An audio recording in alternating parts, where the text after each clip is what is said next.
Hey everyone, welcome to Capturing Christianity. I've got Trent Dougherty, Dr. Trent Dougherty here, and William Albrecht. I've had you on the Albrecht. show before. I Man, we should know talk how all to the pronounce your time. name. Albrecht, man. We talk Albrecht, all the brother. time. Albrecht. We do. Albrecht. Well, tonight we are calling out a man named Dyer, and we are inviting him to discuss this topic with us live. And I've got an announcement about that I'm going to make toward the end of the episode. But what we're talking about is, and what is all this is about. If you've been following online lately, there were some comments made in a back and forth between Timothy Gordon and Jay Dyer on the Tim Pool podcast. And this topic came up.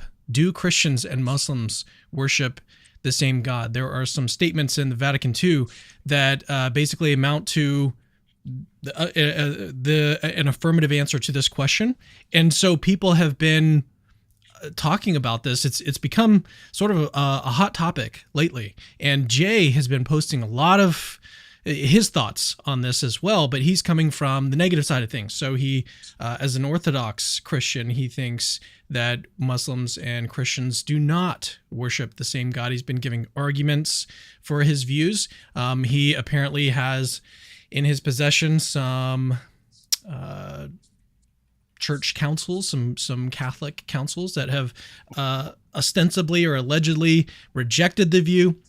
We're going to get to that in a little bit later on in the show today. But tonight we are calling out Jay and inviting him on the channel to discuss this with us live. And what we're going to do is we're going to let Dr. Trent Dougherty, who is actually a philosopher. He was is it fair to call you a philosopher of language?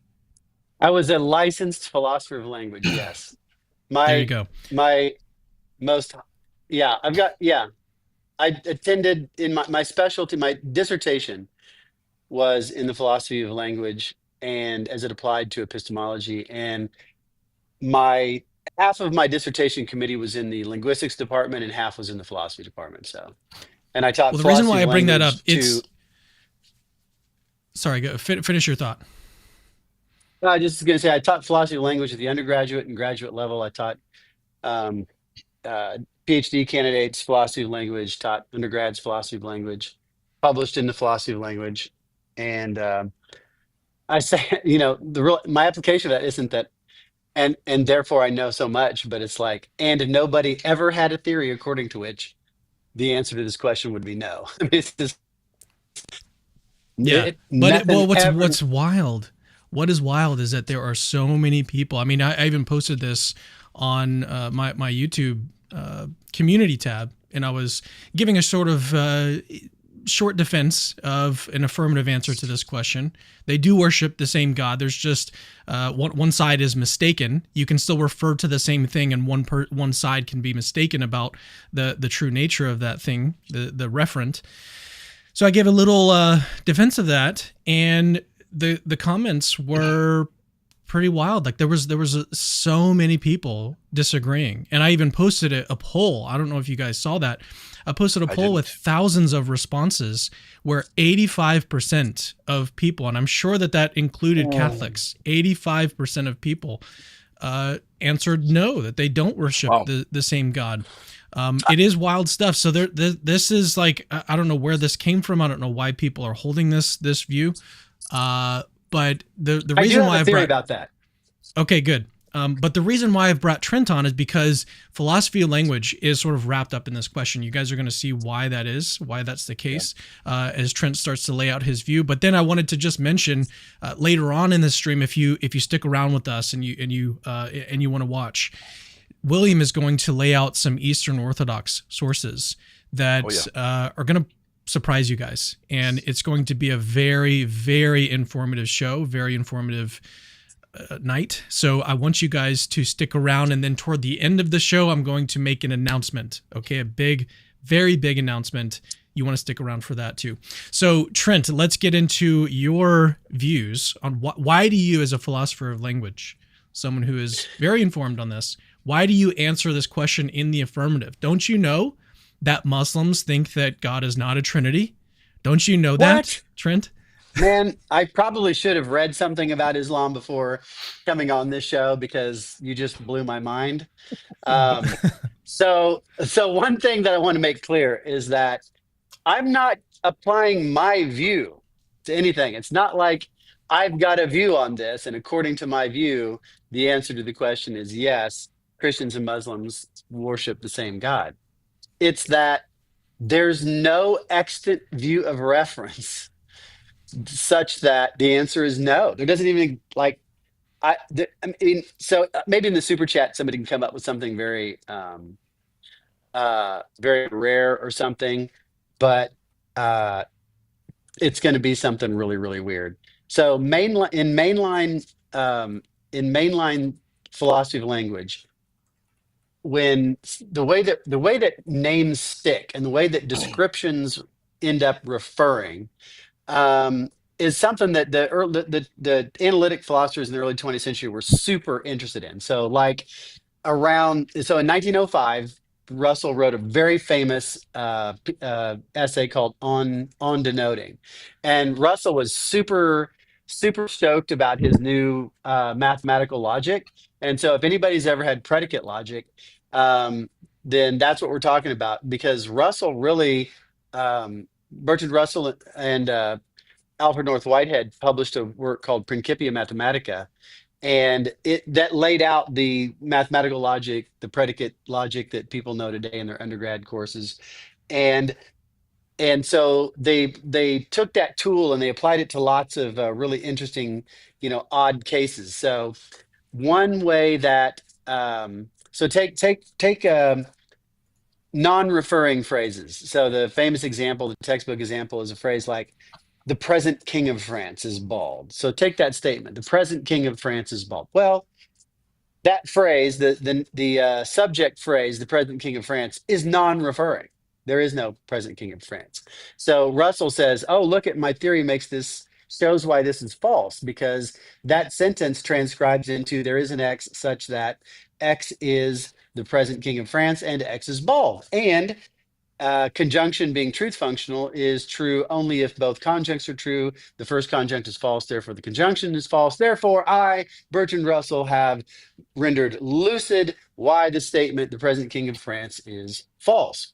Well, later on, um, uh, Strawson wrote a work called "On Referring," and he's like, "Well, that's not quite right, because I don't want to say the statement "the present king of France" is false. I want to say it's highly misleading. It's got a mistaken presupposition. It's neither true nor false, because the noun phrase doesn't refer, and so non-referring phrases just don't even have truth values." Well, then a little later, and sometime in the 60s, I don't really remember when, this guy Keith Donnellan comes along. It's like, well, so Frege's famous essay "Sense and Reference," that was published in the late, or it's published in German in the late 19th century, and is translated into English in around the same time that Strawson published his thing. So Donnellan comes out and he says, "Look, it's more complicated than either of you want to think. Um, there's two different ways of using descriptions. There's an attributive description, and then there's a referring use of descriptions." So this is my own example. So take the phrase. Suppose I say, "The tallest man in France has a mustache," and being French, it's going to be one of those little mustaches. It's not going to be like a. It's not going to be like a Cameron mustache, and it's not going to be like what William's mustache would be. Man, Right. if you went full, you need to. What? Please, um, just for us, shave right here, and next time we see you, have the big old No, man. handlebar coming No down, way, right? man. But you're not really going to see that in France. In France, it's going to be little tweet mustache. That's the only way I know how to describe it. So Mhm. I say the tallest man in France has a mustache. Well, we know that there is a tallest man in France. Or we Hmm. could say the man than which none is taller, in case it's a tie, whatever. We know that's a referring phrase. But I might use it in an attributive way where I just mean whoever that is, right? The tallest man in France, whoever that turns out to be. That man, let's say I'm predicting, has a mustache because of something about percentages of tall men that have mustaches and whatever, right? But I'm sure when I use the description, the tallest man in France, I'm sure to capture some individual. I have referred to some individual. I don't know their name. I don't know if they're inside of France or outside of France at the moment. I don't know where they were born. I don't know what year they were born, but I know this much. There is a tallest man in France, and I am attributing to him having a mustache. And that statement is going to be true or false, just in case he either does or does not have a mustache. Now, but I can also, there's what I think he called the just the referring phrase. So let's say I'm in Well, one France. one thing I wanted to point out really quickly that's important here is that you're still referring to someone even if the statement is false. Yes. That's Yeah, really for important. sure. I mean, No doubt. absolutely. Yes. I mean, it guarantees when I use a description attributively, it guarantees reference in a case like that. And I want so, to make yeah, one quick point. I want to make one quick point. What you are laying out is very, very important. I want the audience to understand what you're saying, because it really does hit home as to the whole debate that we're having in this issue. And as you mentioned, the idea of, do Christians and Muslims worship the same God? The very same ideology, the very same theological principles can be applied in sacred scripture to pagans, to Jews that reject Christ, and to a lot of other scenarios in the Bible. The way you're laying it out, just very briefly, and I'll let you continue your thought there. I'm reminded of Romans 1:20 to 21, and it's a fantastic passage. If you brothers don't mind, I'll read it briefly. Is Yeah. that all right with you, Cameron? For since the creation of the world is the invisible createdness attributes. of the, oh, sorry. I was actually going to Uh, quote it from memory, but go ahead. you know, you're an animal, man. It's You know by it, memory, man. no, no, it's just the natural theologian's favorite verse in the Bible, man. Yeah, it's great. It's great, right? So it says his eternal power and divine nature have been clearly seen because they're understood through what has been made. So people are without excuse. For although they knew God, they did not glorify him as God or give him thanks, but they became futile in their thoughts and their senseless hearts were darkened. What is the great St. Paul doing? He's affirming natural knowledge of God, his existence, the divine nature, and power, and he's telling you they can be known by reason and observation of creation, even outside of Revelation. And the phrase that Well, blows me away, and I know Trent knows it here, is they knew God. What is that confirming? It confirms that, true, though limited, pay attention to what we're saying, true, though limited knowledge of the one God was present among the Gentiles, though many did turn to idolatry. So he's not denying, St. Paul is not denying that they knew the true God, only saying they failed to respond. How? Well, they failed to respond in proper worship and what have you. So it aligns well, perfectly this with Lumen and Gentium. it and you know the Protestants are going to be going nuts because the Catholics are getting all biblical, but Uh oh. the natural extension of that biblically is Paul's statement in Acts 17 when he's speaking to the Areopagus, and he Oh yeah. talks about, hey, I saw this one altar, says to the unknown God.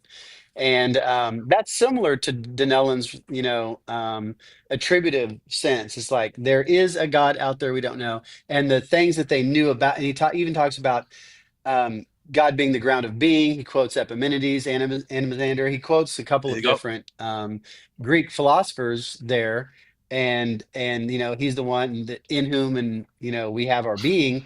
And so he's like, y'all actually referred to the right God through Right. this description, but you didn't. There's a lot of things you didn't know about him, and I'm going to fill in the blanks here. But he doesn't say that. He even talks about idolatry, but what he doesn't say is, "Oh, this is a non-referring phrase" or anything like that. No, he Right. says, and of course they being the philosophers there on Mars Hill, they're the ones who looked at the createdness of the world that Romans 1:20 picks out and inferred that there was a God that was the ground of being. And he's just saying, hey, and guess what? He who is, I am who I am, also sent his son to die for our sins, etc. Okay, so now that is right, Cameron, that when you use that in attributive sense, it picks somebody else, it picks somebody out, even if it turns out that the tallest man in France does not have a mustache. Um, but also notice this. Suppose that we're in a party and we're in France, and I have partied in France, by the way. Um, and I see this super tall guy, and I'm just like, there's no way there's anybody taller than this in France. This is the tallest man in France. And I've gone through a bad inference, or somebody jokingly at the party said, "That's the tallest man in France." And they're just kind of like saying it colloquially. And I think, oh, well, my host here is informing me that, oh my God, we have as a guest here the tallest man in France. And so, and I say something like, oh, hey, I call my wife, and he's like got a mustache. I go, hey, the tallest man in France has a mustache. And let's say we're on a FaceTime video. I'm like, the tallest man in France right there. He's or behind me. I usually do it in selfies. Like, look at his little mustache. He's got a mustache. Now, notice that even when my referring phrase itself is false, my description, I've still picked out that guy because context, Denellen says, is sufficient to locate that individual as the referent of my ascription. So Denellen comes along, gets all frege on Russell and Strawson, and says, you don't even need to have a true description in the noun phrase to correctly to utter a sentence that expresses a true proposition. And this is kind of the mainline view, and it's certainly something like it is the mainline view. And then what with Frege's sense and reference being translated right around that same time. I mean, it's like nobody doesn't think like this, and in fact, it goes back to the Stoics. The Stoics had views like this. So one of the example from Stoic philosophy is called the hooded man paradox.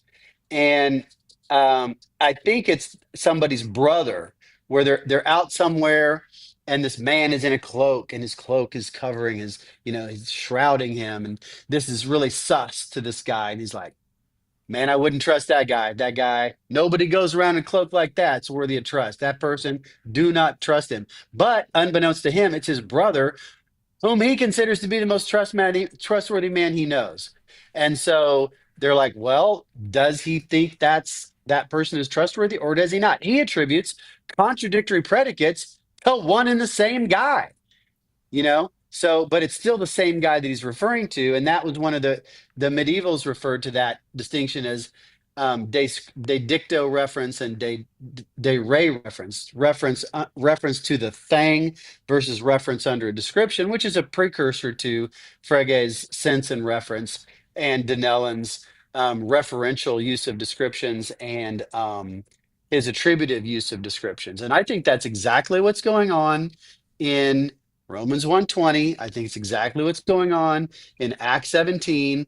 And it's the only kind of theory. Now, there's nuances, and you've got Chalmers' diagonal, two-dimensional diagonal proposition semantics, things like that. You can get fancier with it, but you're not going to get less fancy with it. And there is basically no serious view of reference on which you're not going to get an affirmative answer to Jews, Christians, and Muslims referring to the same God.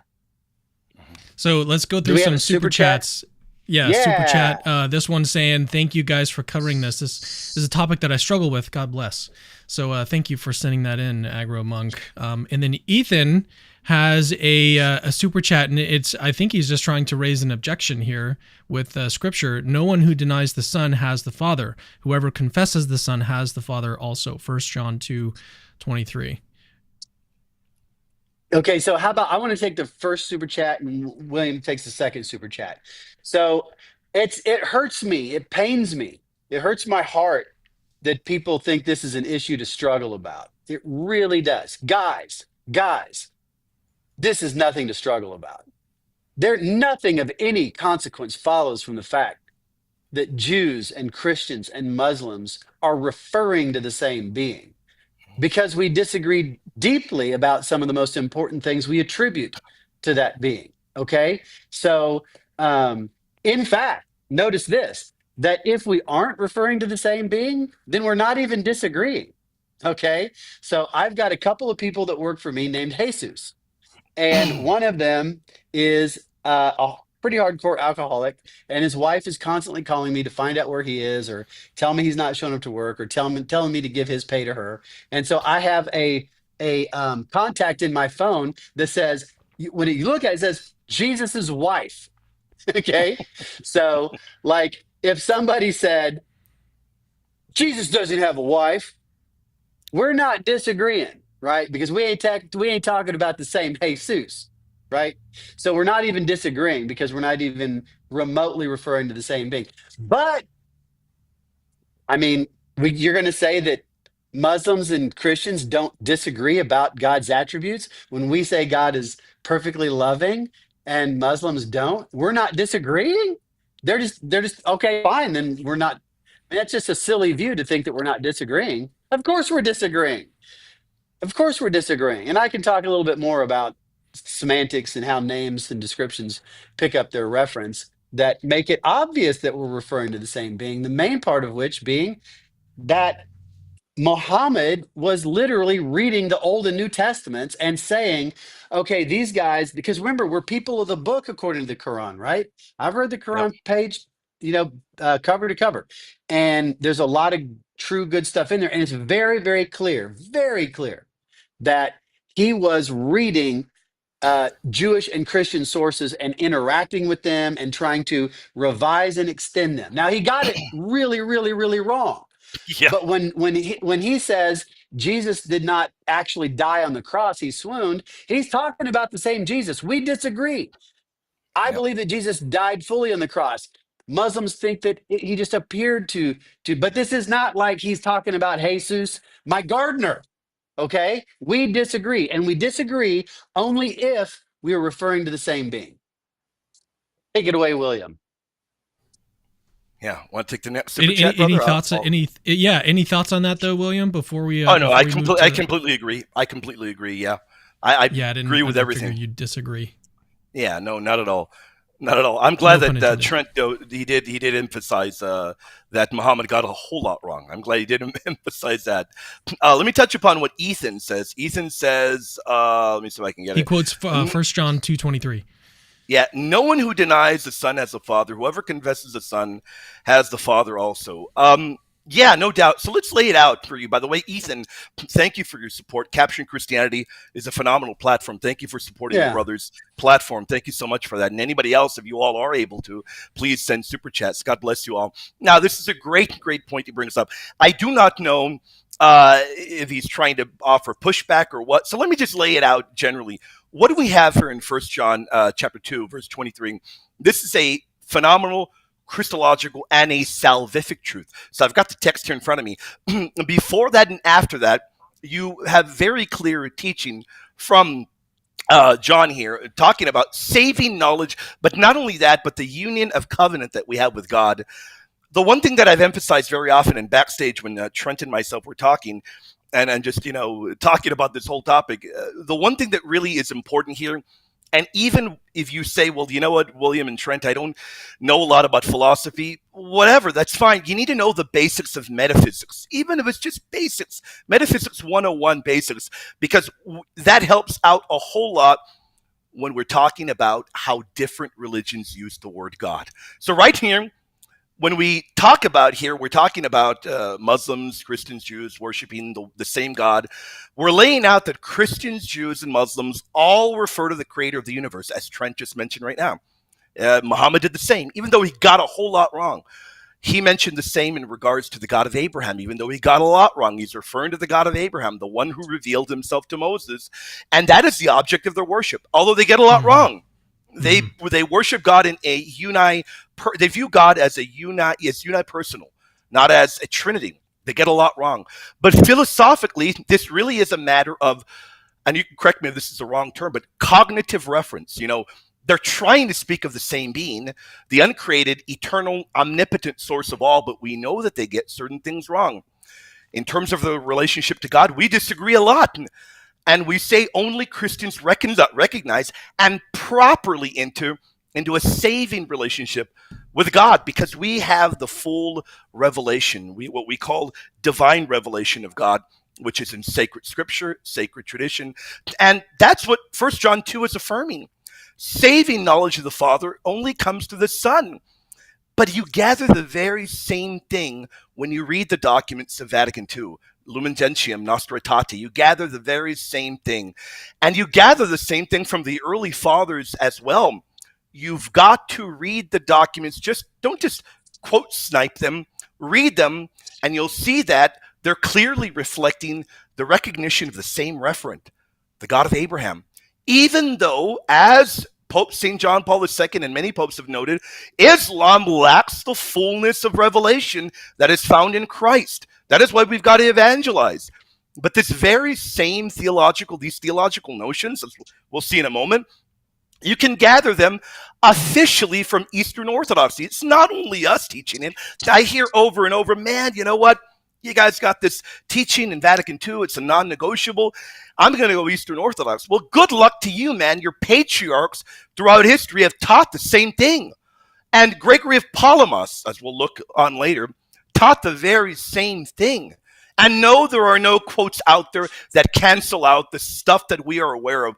I know very well about your saints. I know very well about Gregory of Palamas and those after him that said the very same thing, and your patriarchs. Now, Cameron, to steel man their position, they're going to come back and say, well, look, guys, we don't have papal infallibility.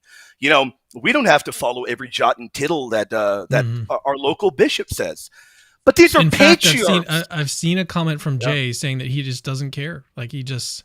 And maybe right, I don't want to attribute something because I don't have a quote from him up here, but I did see something that amounted to something very close to that, to where he was saying, well, you know, if people can get stuff wrong all the time, doesn't matter who they are. The problem is that this is the official view of his religion, and later on we'll see some quotes. This is not a matter of being able to say, well, you know what, to heck with whatever they say. It isn't that easy. And you're correct about what Jay said. Maybe a week ago, all that the brother did, and I'll give a shout out to the brother, his name is Alexander. All that the brother did was copy and paste Jay's own patriarch statements on Islam. He just copied them, pasted them, put them in Twitter on X, and he didn't attribute it to his patriarch, but he pasted it. Jay replied and called the guy a heretic. He replied to the guy, called him a heretic. They read his own patriarch statements, wrote them out. He didn't pretend it was his own. He only pasted it. And Jay replied saying, thank you for proving that you're a heretic, calling his own patriarch a heretic, Cameron.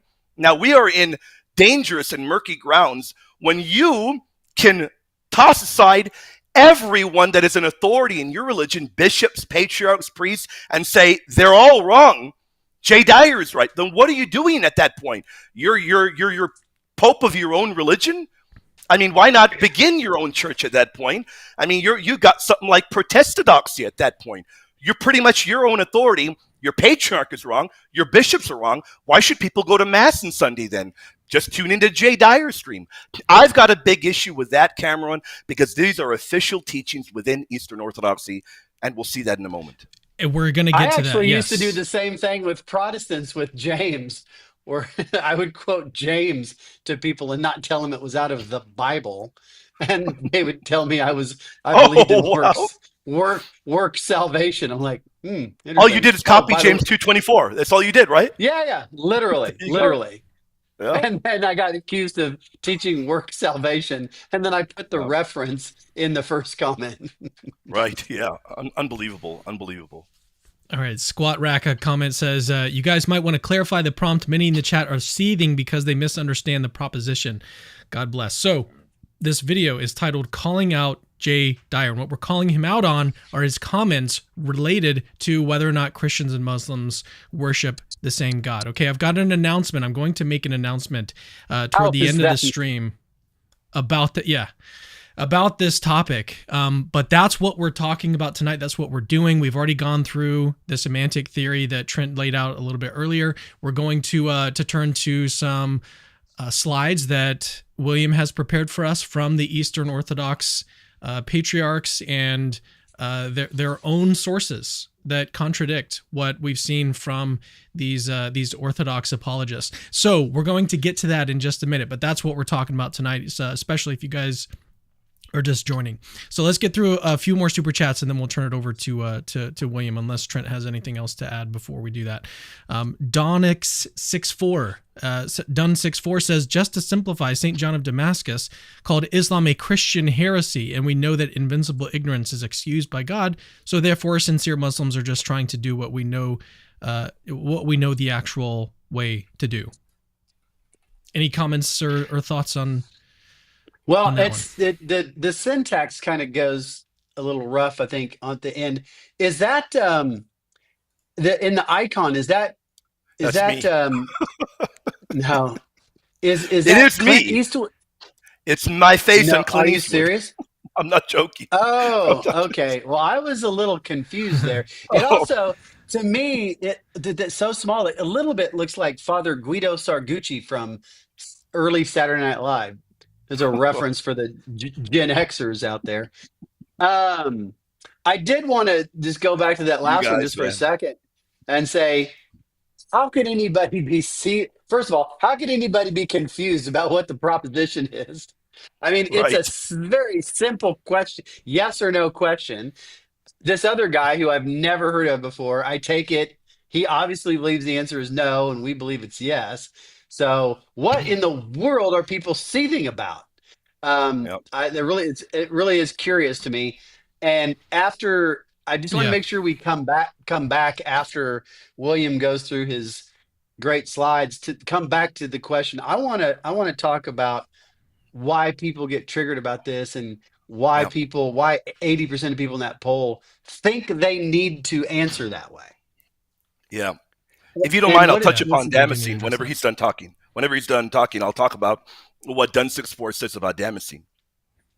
yeah, Yeah. Yeah. Go but ahead. this is yeah. Okay, thank you for that. By the way, Dun 64, great question. Yeah, I think people tend to forget that the great Damascene does classify Islam as a Christian heresy, and he does that very early on in multiple areas, noting that it has Arian tendencies, and ultimately, Hmm. much of the teaching comes from Arianism. It's very important that he does that because by doing that, he notes over and over, look, like Arianism, they reject the divinity of Christ, but he's very clear. He notes that, albeit incorrectly, they retain monotheism. He notes that in multiple different areas. He implies that what happens in Islam is it took shape to a very distorted view of Christianity. And he notes that the Arian influence is crucial there because remember, Arius, what is Arius doing? He denies the consubstantiality of the Son with the Father. But John, when he's going after Islam and their errors, he does note that they do intend, even though they do it incorrectly, to worship the God of Abraham. They deny essential truths, and everybody here in the panel, we know that. They deny the Trinity, they deny the incarnation, and that does make their knowledge of God defective. Yet he doesn't say that they do not intend to worship the God of Abraham. So that does align exactly what we're saying here in the panel. Islam, as St. John Damascene is noting, does have a monotheistic intention. And that is rooted in what? Well, it's rooted in the Abrahamic faith, but it deviates. And how does it deviate? Well, in many different ways, as Trent pointed out, the rejection of the divinity of Christ, the rejection of the doctrine of the Trinity. And they have a lot of deficient things. They get Mariology very wrong. They get Christology very wrong. So they get a whole lot wrong. But John Damascene notes that they do have that monotheistic intention, and that is what we're talking about today in the panel. Mm-hmm. Mm-hmm. And let me just add to that just for a second. Damascene actually theorizes that Muhammad talked to an Aryan monk. I mean, Yeah. he literally thinks that. I don't know what his basis for saying that was, but he certainly thought that. He says it outright, which is kind of interesting, really. I have no idea if we have any direct evidence for that or not. But Damascene says explicitly that he thinks that Muhammad, after reading the Old and New Testaments, ran into an Arian monk that led him astray. So I don't doubt even the that. Yeah. plausibility, even the plausibility that it's a Christian heresy, which contemporary people sometimes say that too, shows that we are disagreeing about the same thing. We are taking one thing and saying two different things about it. Yeah. So this is a disagreement, and therefore we're talking about the same thing. I've got a question for you guys. Do you think that Christians worship the same God? Yeah. As one another? I think it's a relevant question for the people who deny for the people who deny the proposition, and they think that Christians and Muslims worship different gods. You could make the argument that there are Christians on opposite sides of the spectrum that Yeah, worship different gods. like Right? Calvinists, because the Calvinist God is worse than the devil. The Oh Calvinist man, God you're is not the going to get a lot most of friends with that, but I satanic. agree. It's the most satanic concept that any human has ever devised or ever will devise, because it's the most wicked thought that anybody could ever have, the most wicked statement that anybody could ever have. Well, I suppose whatever the blasphemy of the Holy Spirit, maybe Calvinism is the blasphemy of the Holy Spirit. I don't know. But short of that, which nobody knows what it is, it's the worst thing anybody has ever said, the worst idea of God anybody's ever had. And so, certainly, I will say this. If you have a negative answer to the question, do Jews and Muslims worship the same God? Then I think it follows easily that Calvinists do not worship the same God as Christians.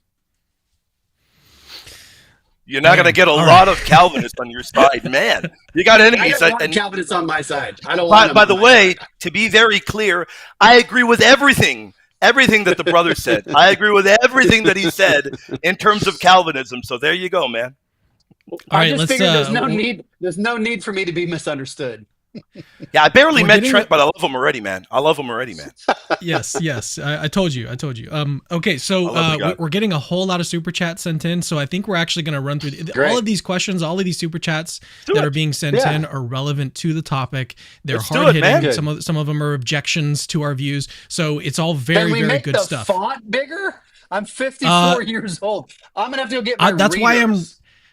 I'm Just reading he, it he out can read loud it. for He's you, reading them Trent. out, man. But He's I reading want them to out, rush man. ahead. I don't want to wait for you to read it to me. I want to rush ahead. I want to Well, get to now you're the making end me want to first. read it slower. All right, Elijah Okay, all right. Yassi. Is natural theology a dogma in the Catholic Church? If so, would it fall under primary or secondary object? William, any thoughts on that?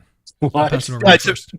yeah, it is affirmed as part of Catholic doctrine. Yeah, and without Yeah. a doubt, certain. Yeah, no, there's no doubt, and certain aspects of it are held as dogma. So specifically, the ability of human reason to know the existence of God with certainty, even apart from divine revelation. So yeah, without a doubt, that's a quick answer. And you've got multiple popes throughout history, councils as well. Now, in terms of let me read what he said. Is that would it fall under Would it fall under primary or primary or secondary? secondary object? I think he means primary or secondary object of infallibility is what I am guessing what he means, right? Knowing Elijah, I think that's what he means. So, primary object. What is a primary object? These are truths that are directly revealed by God. So, example would be the Trinity, incarnation, the real presence. And a secondary object, and you can correct me if I'm wrong, would be truths that are not themselves revealed, but kind of necessarily connected with divine revelation. I'm guessing that is what he means. So, yeah, I mean, that's the Yeah, best and I way I can mean, answer. I believe there's support from the magisterium, and I think without a doubt, well, yes. certainly. I mean, in the prologue to the Summa Theologica, Aquinas basically says that. Yep. And in the prologue to the Summa Contra Gentiles, he actually talks about this is the overlap. We have the most overlap with the Jews because we have the Old Testament. Then we have a Mhm. decent amount of overlap with the Muslims because we've got monotheism, and then we have the least amount of overlap with the pagans. I mean, he literally is talking about these concentric spheres of overlap, Oh, yeah. and this is absolute. This is like mainline 100 octane Catholicism. So it is Yep. clearly it's not a primary dogma. It's not like at least I'm not aware of it. You have to ask Tomaszewski, but it is clearly a part of the Catholic faith that natural theology works. That there is natural theology. Yep. All right, Squat Rack, super chat sent in says, perfect theology is not what gets us into heaven, and we should not attempt to limit God's mercy to strictly practicing Christians. Muslims have less of the truth, but God's mercy is unfathomably vast. Yeah, I think that's, I agree. And I think, I mean, well, yeah, I'll pass it over to you Yeah, guys. I I'm mean, sure you have some more articulate you know, thoughts than that. the best illustration of this is in C.S. Lewis's The Last Battle, where there's the Calormene who's, his conception of God and um his uh his behavior. Basically, I think Aslan says something like, no good thing can be offered to Tash and no bad thing can be offered to Aslan. And so C.S. Lewis really, and he had no great view of the um, Mohammedans Mohammedans. is what Yeah. the British colonials called them. He had no love for that faith whatsoever. It's obvious that the Calormenes are uh, basically that's they're Muslims and Arabs in the show, but in the book. But there's this one guy who's like super virtuous and he's saved. And C.S. Lewis says that C.S. Lewis makes it clear that's his view. And I think it's a clear teaching of you know, Vatican II, and I think it's consistent with God's nature and the way He treats the patriarchs of the Old Testament, Oh and yeah. all sorts of things like that. So to me, this is like, I don't want to say duh, but it's like, of course, yeah. But All right, Mac Ollie says the principle St. John uses can be applied to Islam. John Chrysostom against the Jews, homily 1, 3. Is that a Yeah. two-parter? I don't know. No, it's not. yeah, to add to that, let me briefly read what St. John Chrysostom also says. By the way, I do want to say, who is that? Let me see. Macaulay, God bless you. Thank you for your support. Yeah, let me look at this. Let me read this very briefly. And this is on his commentary. It's his Catena. In his Catena, he touches upon Acts 17, and he says, Before Paul you read found that, I just want to ahead, highlight brother. really quickly. We're about to cover one of the biggest objections, one of the biggest, just objections to the view to an answer in the affirmative that Christians and Muslims worship the same God. We're about to get to one of the biggest objections that a lot of people have to this idea. So we're going to get to that basically right after William quotes this. Yeah, so this is in his Catena, and let me read it. He says, Paul found an altar on which the words, to an unknown God were engraved. Well, who was that unknown God but Christ, he says. And then he goes onward to note that this is the wisdom of God. He says, do you see the reason he released the inscription from captivity? To save and benefit them. What else? Perhaps one might say that the Athenians wrote these words for Christ. They certainly wrote that with a different meaning. But he was nevertheless able to point, and look at what he says right here. He says, to point to them as extremely religious in every way. And then he says, therefore they had written, to an unknown God, the unknown God is none other than Christ. So there's a lot of areas in the Greek Chrysostomos that says the very same thing we're saying here on the panel. Look, we can go throughout church history, century after century after century. They're affirming the same thing we're saying here in the panel, and it really goes against the ideology of what J. Dyer and others are saying. And I'm shocked, Cameron, that you put out that poll, and people need to learn better. They really need to, because then you have somebody saying, no, we definitely, it's a completely different God. Well, the early fathers are able to understand these distinctions, and the reason we're doing this show is we want you all to be able to understand what we're saying. Yeah, I want to piggyback on that. This is part of what I was going to say at the end. Is that so? When Christians are taught pious untruths, that's setting them up to lose their faith, right? Mhm.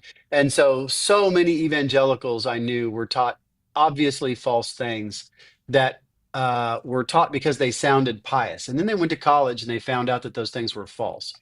And rather than going back and saying, you know what, maybe what they taught me wasn't mainline Christianity, digging back and digging down, but they decide, well, I guess Christianity's false. And so anybody who got really interested in the question of whether Christians and Jews and Muslims worship the same God, and was told, "Oh, of course not. Goodness gracious, those horrible, horrible people. No, they denied Jesus. They denied Jesus. And so they think, oh God, yeah, okay, well, yeah, sure, damn, I won't. Yeah, they don't definitely not the same God, and they come to internalize that in a belief kind of way because they think that's what they're supposed to think, and it sounds pious or Mm-hmm. whatever. And then maybe later they're like, well, wait a second, though. We disagree with them, and also, I mean, if they learn anything at all about philosophy of language or semantics, or even about um, how Islam started, they're going to realize that they were told wrong, and that only hurts their faith. And so, I just don't think that there's any necessity. Not only do I think there's no necessity, in that sort of silly piety. I think there's a necessity to knock down those silly pieties with the truth and understanding, so that people don't end up having their This faith damaged over something like that. this next super chat is exactly, well, it's very related, and as I say, it's got this very common objection that you hear a lot from people who espouse the negative answer. Okay, so Muslims claim they worship the greatest of all deceivers. How is this the same being as the true God without committing blasphemy? Now, Trent, before you come in here, I want you to simmer down, because people are really, you know, they have these objections, and they think that these are really good objections to the affirmative answer. And so let's be gentle with this. Let's explain why this is not a good objection. And they're passionate, Cameron. They are passionate. Yes. They really, truly are convicted, and we want to be as charitable as possible. Right. Well, that's why I wanted to calm down a portray moment, it as Trent. something that. Yeah, well, that's precisely, Cameron, that's precisely why I wanted to portray it as something that they were just a false teaching they got. And that in the example that I gave, their heart's very much in the right place. And I do believe that for the majority of them. And so, but notice though, how different people's conceptions can be of the same being. So again, in the philosophy of language, Clark Kent and Superman is a standard example. Lois Lane thinks that Clark Kent is a nerd and weak and a coward. He just disappears anytime, you know, a bad guy comes around. Oh, but she thinks Superman is strong and handsome and brave, right?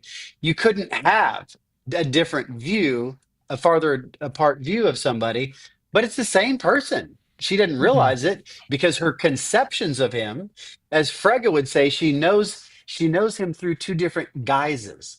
That's the Frege kind of language. There is this same individual who noticed that his name is neither Clark Kent nor Superman, right?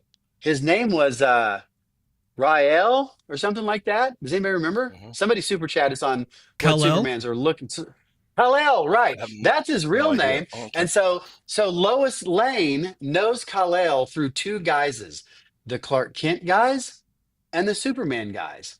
And under one guise, she thinks he's a coward and a weakling and kind of dorky. And under the other guise, she thinks he's this good-looking, brave hero.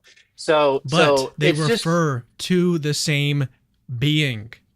Yep. Yes, one and the same being. One and the same being. One and the same being. One is correct, one is incorrect. And that's all it takes. That's correct. To give it an affirmative answer. Yep, yeah, no doubt. And it's not the Muslim. One thing I wanted to point out, though, or go ahead, Trent. I've got my thought.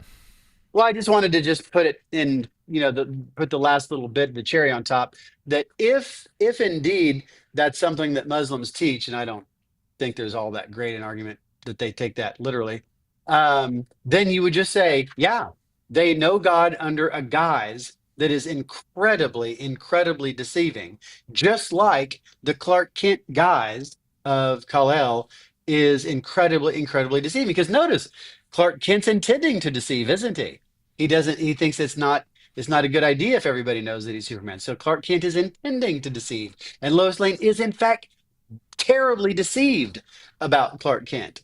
And Muslims are terribly, terribly deceived about God and about Jesus. So we've gotten a few super chats from Consecrated Soul. We're going to continue through theirs, and then we'll return back to where I left off. So we'll just kind of continue through these really quickly. So comparing Muslims and Aryans doesn't work. Aryans at least believe God was Father. Muslims reject that as well. So this is a bad argument. So it's not that we haven't developed the objection further. This is the same objection, that there are different properties ascribed to each, each person has their description of this being, and those descriptions are inconsistent with each other. But it doesn't follow that you're referring to different beings. It just doesn't follow logically. Let me touch upon that. Two people can refer to the same thing with using different descriptions. And let me give a sort of famous example. And Trent, you can tell me where this comes from. Was it Kripke? I think the water H2O example. So before we learned that water was a molecule, it was thought of as an element. So we didn't think that it had deeper constituent parts. Okay. But they were still, those people that thought it was an element were still referring to water, even though they had it wrong, like deeply wrong. They were deeply wrong about the very nature, the essential nature. These aren't contingent properties. This is the essential nature of water. And before we knew that it was a molecule, they had this view that was the wrong view. Yet they were still referring to the same thing that we now refer to, even though we have a different conception of what water is. Yeah. Can I touch upon that very briefly? Let me just, I got an even briefer one. So I'll get it first. So metaphysically speaking, no two things could be more different than a compound, a composed object and a fundamentally simple object, an extended simple. You just can't get more metaphysically different than being composed and being simple. Those are as far apart as any two things can be metaphysically. Yeah, and to touch upon that briefly. And yet they were referring to the same thing. Yeah, you both made very good points there. I need to remind Consecrated Soul that we got that from one of the greatest saints ever. And he's a doctor of the church, St. John Damascene. So your protestations are directed to one of the greatest saints of all time. So you got a problem with John Damascene. John Damascus is not saying Islam is identical to Arianism. He's saying that Islam has core errors that it shares with Arianism. Errors about Christ, errors about the Trinity. What are those errors? Denial of the Son's divinity, the rejection of the Trinity. These are very clearly things that they share in common. So it's a false analogy to then say, well, the comparison must be perfect to be valid. No, there are areas where there clearly are intersections where it is clear that Arianism did affect Muhammad's mindset. And I truly do believe that. I believe that he was influenced by many heretical groups, Arianism, one of them. Now, he says, well, Arians believe in God as the Father. Muslims don't, so the comparison falls apart. But it is ignoring the essential similarity that the great Damascene is highlighting. He is pointing out that both reject the full divinity of Christ in the Trinity. And Islam goes even further than Arianism in its rejection. But that doesn't make the comparison invalid. Rather, it would make the heresy more radical, not unrelated. And that is exactly what Damascene is pointing out. And there's nothing wrong with that.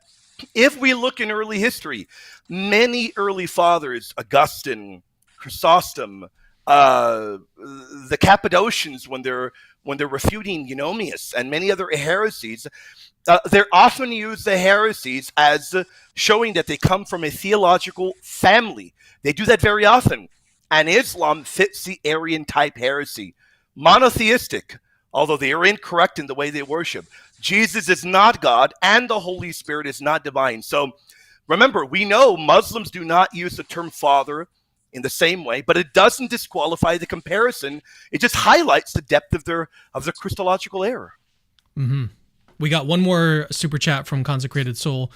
Just because Muslims assert they worship the God of Abraham or are monotheists doesn't automatically make it true. Assertions does not equal proof. Maybe this is a good time to discuss what is the reason why we're referring to the same being in the first place. Because it is possible, like the example that you gave earlier, Trent, between the different Jesus and Jesus, you can refer to different things. Yeah. Right? And so how do we know that this isn't a case of referring to different things? Well, to go back to, the Kripke reference, he had a very famous book, Naming Necessity, that was a collection of a bunch of lectures he gave. And the way that references typically stick can be, there's a lot of different ways it can happen, but here one of the most definite ways it can happen is, let's say the most definite ways, by ostentation, by pointing. And you can say, so I say, this drink is toxic. And then he says, no, that drink is not toxic. Well, if we're both pointing to the same thing, right, it makes it very, very clear there's no there's no two different things there. And so you just look back and you say, like I said before, how did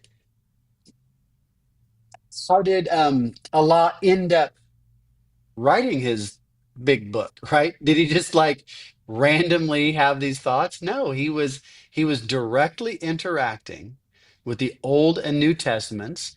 And I don't know if Damascene was correct that he had met an Aryan monk, but Could be. nobody doubts that he came about his thoughts by interacting with Christians and Muslims.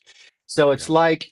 it's like when so I'm a general contractor now, and sometimes I'll ask a couple, when was this house built? And the guy will say it was built in 1987, and the woman will say, no, no, no, honey, it had to be built after 1987 because it was built after Christy's wedding and she didn't get married until 1988. And he goes, well, I thought you got married in 1986. And so they go on this typical couple having this debate. Pretty clear they're talking about the same house, right? They're attributing Right. incompatible properties to that house, but we know they're talking about the same house from context because of Yep. the way the way the conversation arose.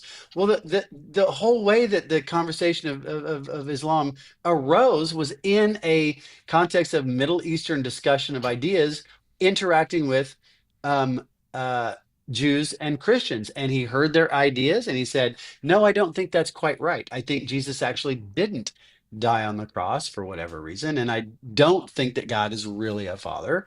And, some of his reasons for denying the Trinity or denying the incarnation are very plausible. He says God is too transcendent. There's no way a God this transcendent could. And, Jews think the same thing. So what does this consecrated dude think that Jews does he think that Jews don't worship the same God as Christians? I I love you, mean, they Trent. don't. They don't believe that Jesus was divine. They don't believe in the Trinity. So is this guy literally? Who is this guy? Does he think that Jews and Christians don't worship the same God? That's nuts. That's bonkers. That's cuckoo. That's bang zoom. That's sell loco elsewhere kind of territory, man. And so really the question is of the issues are exactly the same. So he has just performed a reductio ad absurdum on his own view because it entails it entails the obviously false view that Christians and Jews don't worship the same God. So your view better not have that consequence. I really hope people that are watching this tonight and beyond that are really getting something out of this. Like if you came into this video thinking that, oh, it's just obvious that they're worshiping different gods, I hope that you're slowly becoming convinced that the opposite is the case. That they really are Yeah, worshiping the same God with different views. Okay, that's it. Amen. because if we Different didn't, yeah, incompatible views. if that wasn't the case, then we don't disagree with them. We're literally not having a disagreement, That is and why we don't. that's why we're going through all these super chats. We want to hammer home this point for you all. We don't want you all going away saying, "Man, it really isn't clear." We're trying to make it very, very clear for you all. So we got another objection from Maurice. Go ahead. Maurice. Genesis 17:7, God makes an everlasting covenant with Israel and confirms it in Jeremiah 32:40, and then in Ezekiel 37:26. Our God would not then order the events in Sahih Muslim 29:22. Different personalities, different God. So this is just another iteration of the same objection, and the objection is there's a different. They think Muslims have a different concept of this being. Therefore, and they think that it follows, therefore, we're referring to different beings. It doesn't follow, right? You can have not even a little bit. Not even a little bit. You can have mistaken beliefs about the same thing. One person can be right, one person can be wrong. Right. And notice that William and I are saying that they're deeply, deeply, deeply mistaken. Right. So there's nothing. There's no piety. There's no loss of piety here. In fact, the loss of piety is saying Muslims aren't wrong. I mean, imagine that. But that follows from that they're not talking about the same God. If that's true, then they're not wrong. It's maybe a work of fiction, but like, no, they're wrong. I mean, you want it to turn out that they're wrong. And And you also don't want it to turn out that you have absolutely no way of talking about how reference sticks. I mean, these guys, I mean, imagine taking their view, just absolutely literal mutatis mutandis, um, to the Stoic case of the hooded man, to the medieval versions of the de dicto de re distinction, to the sense and reference distinction, to the Superman case. What in the world are you going to say about those cases if this is what you think? I mean, just stop for a Right. second and go back to those base mainline cases and tell me what you think about those. Because there's no way, there's zero way for to get a philosophy of language like what Maurice is talking about here and these other guys that just repeat the same objection over and over and over again, Yeah, just with a it, different property. I mean, it's just a Make different it make it it's the property. same concrete. thing. Make it It really concrete, is. Trent. Let me Make try and it do it. Let Okay. me try and do that. Let me try and do that. Now I'll let Trent chime in. Yeah, no, we've repeated the same thing over and over. Nobody is denying that the Quran is filled with errors. A lot of historical events are false. They've got a lot of it has a lot of incorrect information. We know that a lot of errors, and we know that they worship incorrectly. Yet the God that they worship is still the same ultimate being as Christians worship, despite the Quran's flaws. And we've said it over and over: the same ultimate being, not just Islam, Christianity, Judaism, as the early fathers note as well, and Islam. They are all monotheistic. But we recognize the Muslims misunderstand God's nature. We know that. They reject the Trinity. They reject the divinity of Christ. But the being that they direct their worship towards is still the one God who made the heavens and the earth. We know they have errors in revelation and doctrine, and we know that they do not worship correctly. And that's as simple as I can put it in a nutshell. Yeah. So Trent, I Yeah, think I'll make you're it. going back to the Superman example. This argument leads to the conclusion that Superman is not Clark Kent. Yeah, exactly. Because That's why it's a there's different personalities. There's All right. yeah, different it's a beings, right? reductio ad absurdum because it has that consequence. So let me put it, let me make it as concrete as I think is humanly possible. The argument behind this, because I'm a I got my PhD at Rochester, and at Rochester we break things down into arguments. And my philosophical grandfather is Roderick Chisholm and um, Edmund Gettier, and so we like to break things down very, very, very tightly. And so here's what the argument is behind these quotes. So let's remember that. So here's Aristotle's definition of truth. So we're gonna this is all monosyllabic terms, right? So not complicated at all. I have to take a deep breath though. He who says of that which is that it is, or of that which is not that it is not, speaks truth. But he who says of that which is that it is not, or of that which is not that it is, does not speak the truth. Okay. So truth is when you say of that which is that it is, or of that which is not that it is not. Statements have a subject predicate structure, right? S is P, S is not P. Okay. So now let's take two individuals, A and B, and this is the argument. Um, if if A says of S that S is P, and B says of S that S is not P, then A and B refer to different S's. That's the only way the argument can go. And that is so obviously false that it's ridiculous because I can say, Well, I for mean, you can people even who are like, not following the abbreviations, what are you put it in a normal sentence?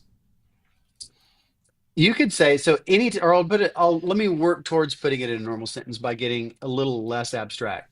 So predicates in language, like adjectives or predicate nominatives, the function they have, what they express are properties. A property is a trait that a thing has or doesn't have. So an apple has the property of being red, say, or an apple can have a property of being green.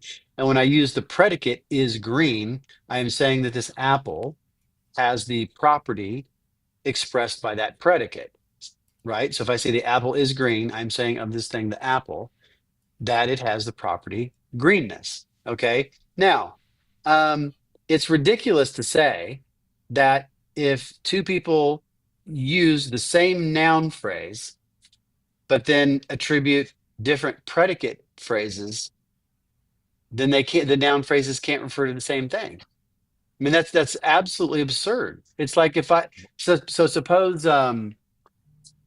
so my hair looks very dark on here, which is weird because my hair is nearly blonde. And so Cameron's hair looks black, which it is. And then we won't talk about William's hair How about my on his hair? head, How about right? my hair, brother? How about mine? Right.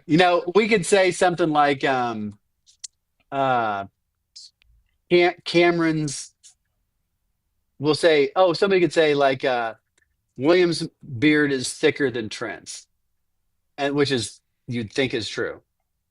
And then somebody says, no, William's beard is not thicker than Trent's, because maybe they think that, I don't know, the light's not flattering my beard here, right? They just disagree for whatever reason. Or they think he doesn't even have a beard, it's a goatee. So, or a Van Dyke, I think is what it's actually called. Well, how crazy would it be to think that because we disagree on those predicates, that we attribute different predicates, that somehow I'm not me and he's not him. I mean, it's the craziest thing ever. Mhm. It does not follow from that two people attribute a different property to a subject phrase, that the subject phrases refer to different entities.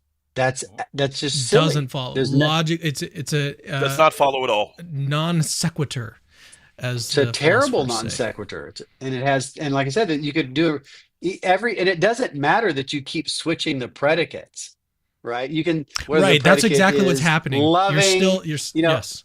if the next super chat is like, but Muslims say God is like tall and Christians don't, it's not a different argument just because you use a different predicate. Okay, it's still the exact same argument. It Same still structure. has no basis in scripture, no basis in tradition. It still has the absurd consequences that we don't disagree with Muslims, has the absurd consequence that Superman and Clark Kent are different people. No matter what predicate you use, it's not going to change any of those things. All right, let's keep going through these super chats because they are now starting to pile up. So this next one is, why is Jay Dyer ducking William? Now, I want to say in response to this one, I want to be very careful when we use the word ducking. Okay, we're saying that someone is trying to avoid debating with someone, because I get accused of this all the time. Okay, people always want to debate me, and I turn down pretty much all of the debates that get thrown my way just because for whatever reason, a host of reasons. Main one is just I'm just too busy, and I don't really do debates. That's not my thing. I'm not a debater. So there's all sorts of reasons that someone can give or someone can have for not debating someone. So I don't want to say that Jay Dyer is necessarily ducking William just because he's not engaging in a debate with him. Okay, I want to put that on out there first before we start to get any reply from, well, Trent's not going to have any knowledge about this, but William, I'm sure you're going to have some thoughts on this. But I just want to try to be as charitable as possible about this. All right, real quick question, Cameron. Would you moderate and host a debate between me and Jay Dyer, a one-on-one debate? Absolutely. There you go. That's the real simple answer. And I'm going to answer you, Mango. I am willing to debate Jay Dyer on any platform. We've said it many times over. We've tried to get it done. Multiple Eastern Orthodox platforms have offered to get a moderated debate. Jay won't debate me. And I'm willing to debate here in the platform. Now, with that being said, if any time in the future, if Jay ever tells Cameron, hey man, you're my man to moderate, Cameron knows where to reach me. I talk to Cameron all the time. If Cameron ever says, William, I got a debate set up with Jay, come on, we'll get it done. Cameron's my boy. I will debate for him whenever he wants. I am willing and I am ready. Ultimately, Mango, you're going to have to ask Jay why he won't debate me. All right. Alexander Figueroa says that verbatim in the catechism. I'm not sure what they're referring to. That's my guy. Alexander is the one that wrote that online. He is the one that copied and pasted the actual quote from the patriarch. He copied and pasted it, put it on X. I was shown, And J. Dyer replied to him without knowing the quote was from his patriarch. And J. Dyer called his own patriarch a heretic, not knowing that Alexander Figueroa was the one that merely copied and pasted an official statement from his own guy, from his own religion. Alexander, you're the man. That's some pretty A+ trolling there. Yeah, it was really good. Answering LDS says this is simply a quantifier shift fallacy. Same logic as P1, every boy has one mother. P2, every boy has the same mother. Quantifier shift fallacies are pretty cool. There's a that's not, I don't know if that's really one. But there's like, so for example, imagine for every X, there is a Y such that RXY, and then you switch them, and then it's there's a Y such that for every X, there is an X such that for every Y, RXY. So then you go from there's a being such that for all other beings, X causes Y. So it would be the classic quantifier shift fallacy is everything has a cause. Therefore, something causes everything. That's a quantifier shift fallacy. And some horrendous philosophy textbooks accuse the cosmological argument of being a quantifier shift fallacy when they represent the cosmological argument's first premise as being everything has a cause, which is like so pathetic. I don't know that that's a quantifier shift fallacy, but I don't think that I don't see that. I'd have to write it out, but I don't think that Muslims are doing. I don't think that that anybody here is necessarily doing that. It'd be cool if it was, because quantifier shift fallacies are fun.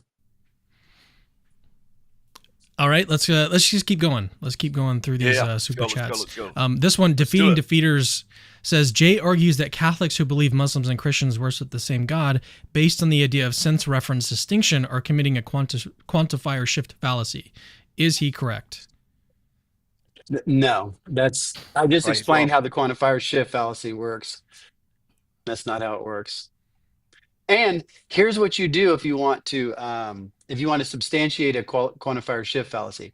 You translate the sentences out into first order logic, with predicate logic. And it's very simple to show what a quantifier shift fallacy is. It's extremely easy to demonstrate. So if he has written this out in predicate logic with the transcription, then great. Somebody just show it to me. All right. Ito Token says, why isn't Jay part of this conversation?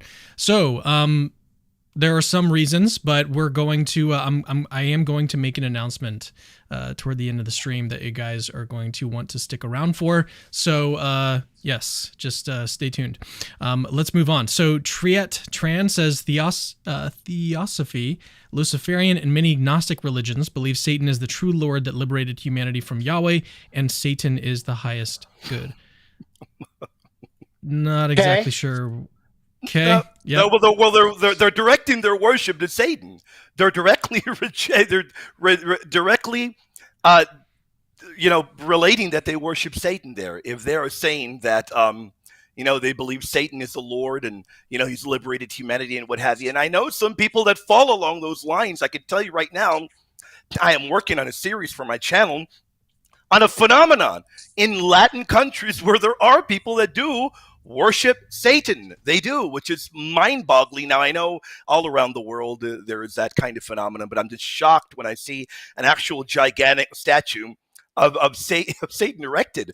I mean, I know I'm laughing in a kind of really, it's an unfortunate thing. It really does shock me. At first I thought it was just really for shock value, but certain people really do that. And if they're directing their worship to the devil, there really is just no connect there. This is very, very different there. Right. All right. Answering LDS says there's a difference between rejecting a model of God based on ignorance versus intention. No, there's not. Doesn't make any difference. Well, I mean, there's a difference between rejecting a model of God based on ignorance versus intention. Not a relevant difference. Really. Yeah. I mean, I could intend to misrepresent Superman. Like maybe like Lex Luthor really, he wants Lois Lane for himself. And he says of Superman, he tells her, like, actually Superman he is weak. He is a coward. He is kind of a nerd, you know? Um, okay. So he intends to do that. Or maybe that's no difference between that and Lois Lane's ignorance. They both attribute a false property to an entity. And as we've seen, attributing a false property to an entity does not change which entity is being referred to. So, no. Yes, correct. Rejection. All right. Hey, Cameron, can you get one of those little buttons that goes wah wah or something like that? Or for next time, I can actually have that pulled up. That's a good idea. Or just like a bang, a wrong buzzer. I think the best one would probably be the what is it called? The that one. That one's pretty good. That'd be a good one. All right. Yunus Ahmed says the reason we disagree is because we believe Yahweh exists, not Allah. If Allah exists, we wouldn't disagree. Your Jesus' wife metaphor fails there. Jesus' wife. No, but first off, Allah simply means God in Arabic, and now I know they're referring to Allah from the Quran. Yeah, of course. And I know they're referring to the Allah of the Quran, but the Allah simply means God in Arabic. So Christians that speak Arabic, Christians who speak Arabic, they refer to God as Allah. There you go. Yeah. Their catechism would actually say Allah. Right. So Allah and Yahweh, they refer to the same one God. Allah is the Arabic title for God, while Yahweh is a specific name for the Hebrew God. So, yeah, Allah is God, the Arabic word. So, yeah, both ultimately, as we've been saying all evening, both ultimately point to the same divine being. And one side has incorrect beliefs about that being. Yep. Very incorrect. That's the Muslim side. It's as simple as that. Yes, exactly. That's the Muslim side. It's very simple. Very, very simple.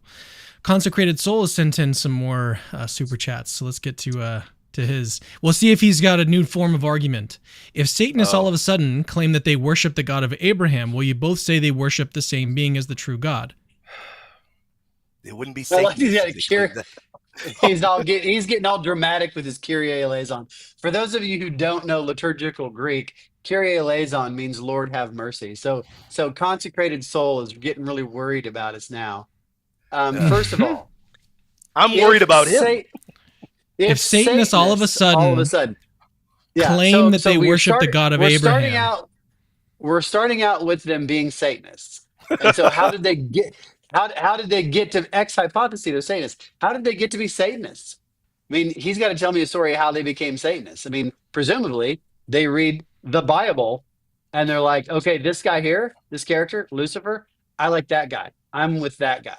Now, tell a story that adds to that anything that changes the reference. They've already picked out Satan as the being that they're talking to. Now, notice this.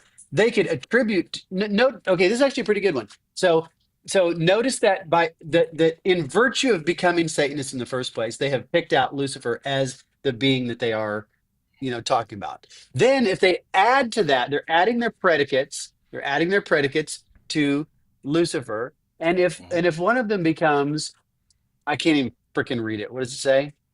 The God of Abraham. Yeah. The God of Abraham. Maybe they're so stupid that they think that Lucifer in the Bible was the God of Abraham, well, they just added a predicate that's really, really, really, misapplied to the being that they have semantically picked out in the first place, which is Satan. So no, they're not.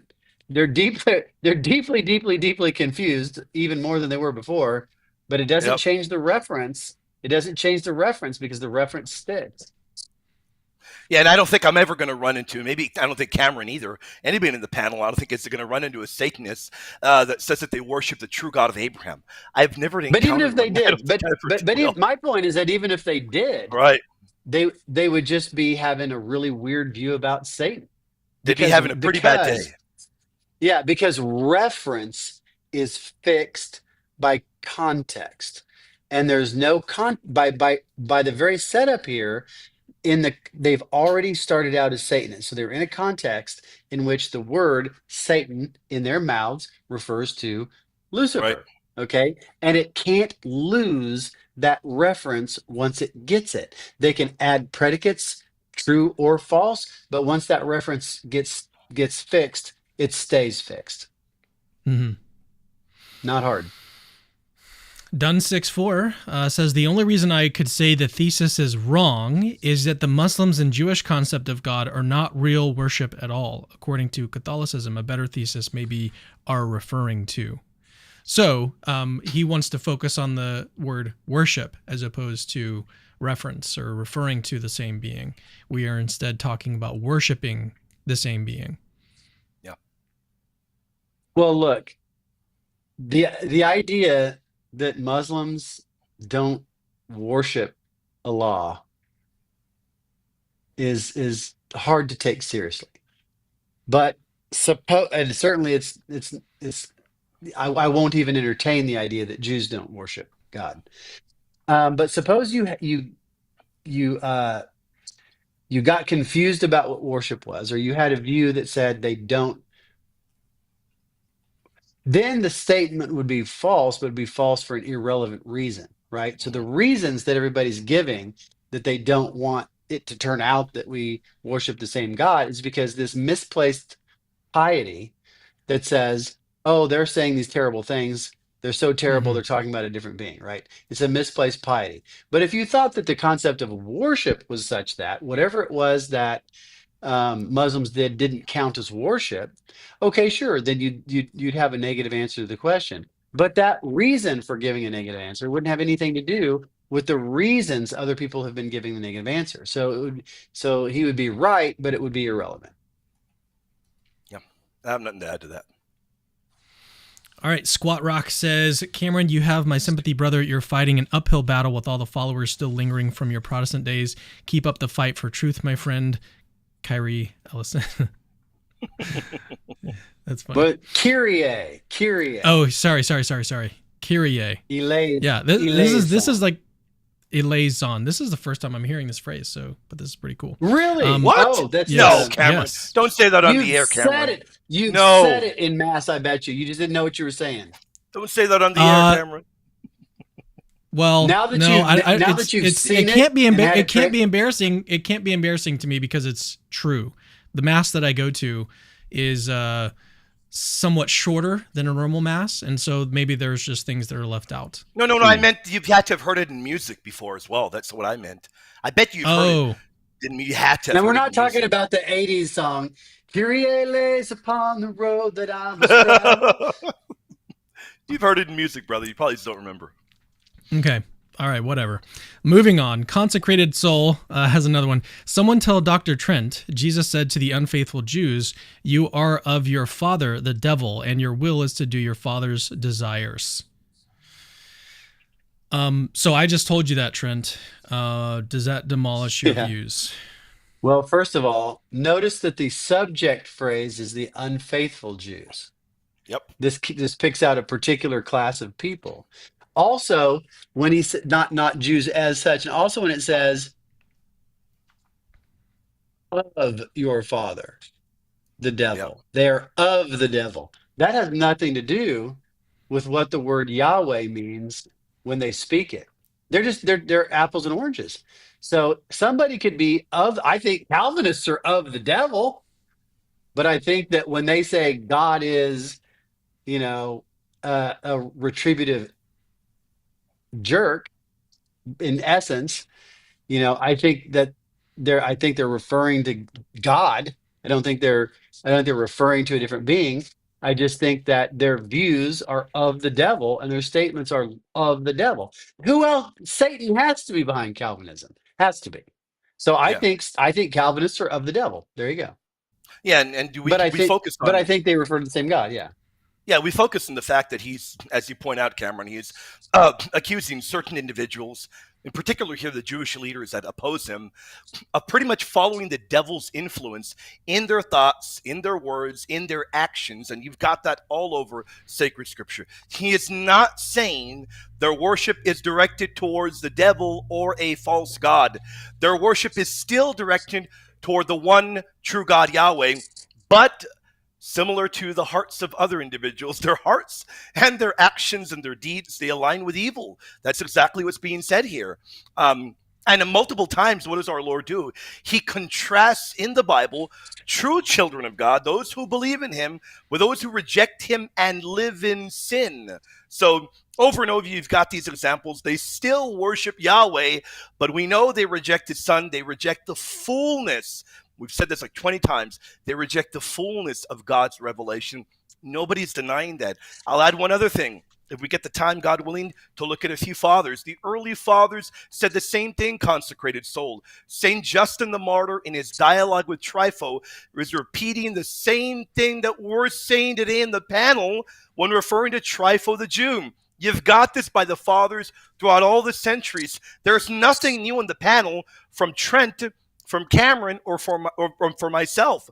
We're repeating what the church has taught from the very beginning and what is revealed to us in Scripture. So we're going to take a break from Super Chats. Let's turn now to the fathers. Let's turn to these quotes that you've got for us. Thank you very much for that. By the way, a great shout out. We wouldn't have these phenomenal, amazing slides if not for the great brother, Divine Mercy Apologetics. The guy is second to none. You guys go subscribe to him if you haven't yet. These are phenomenal images that he put together for the show. The guy is incredible. Now, here we've got what we've been talking about already. The paragraph 16. We won't read all of it, but let me read some portions of it.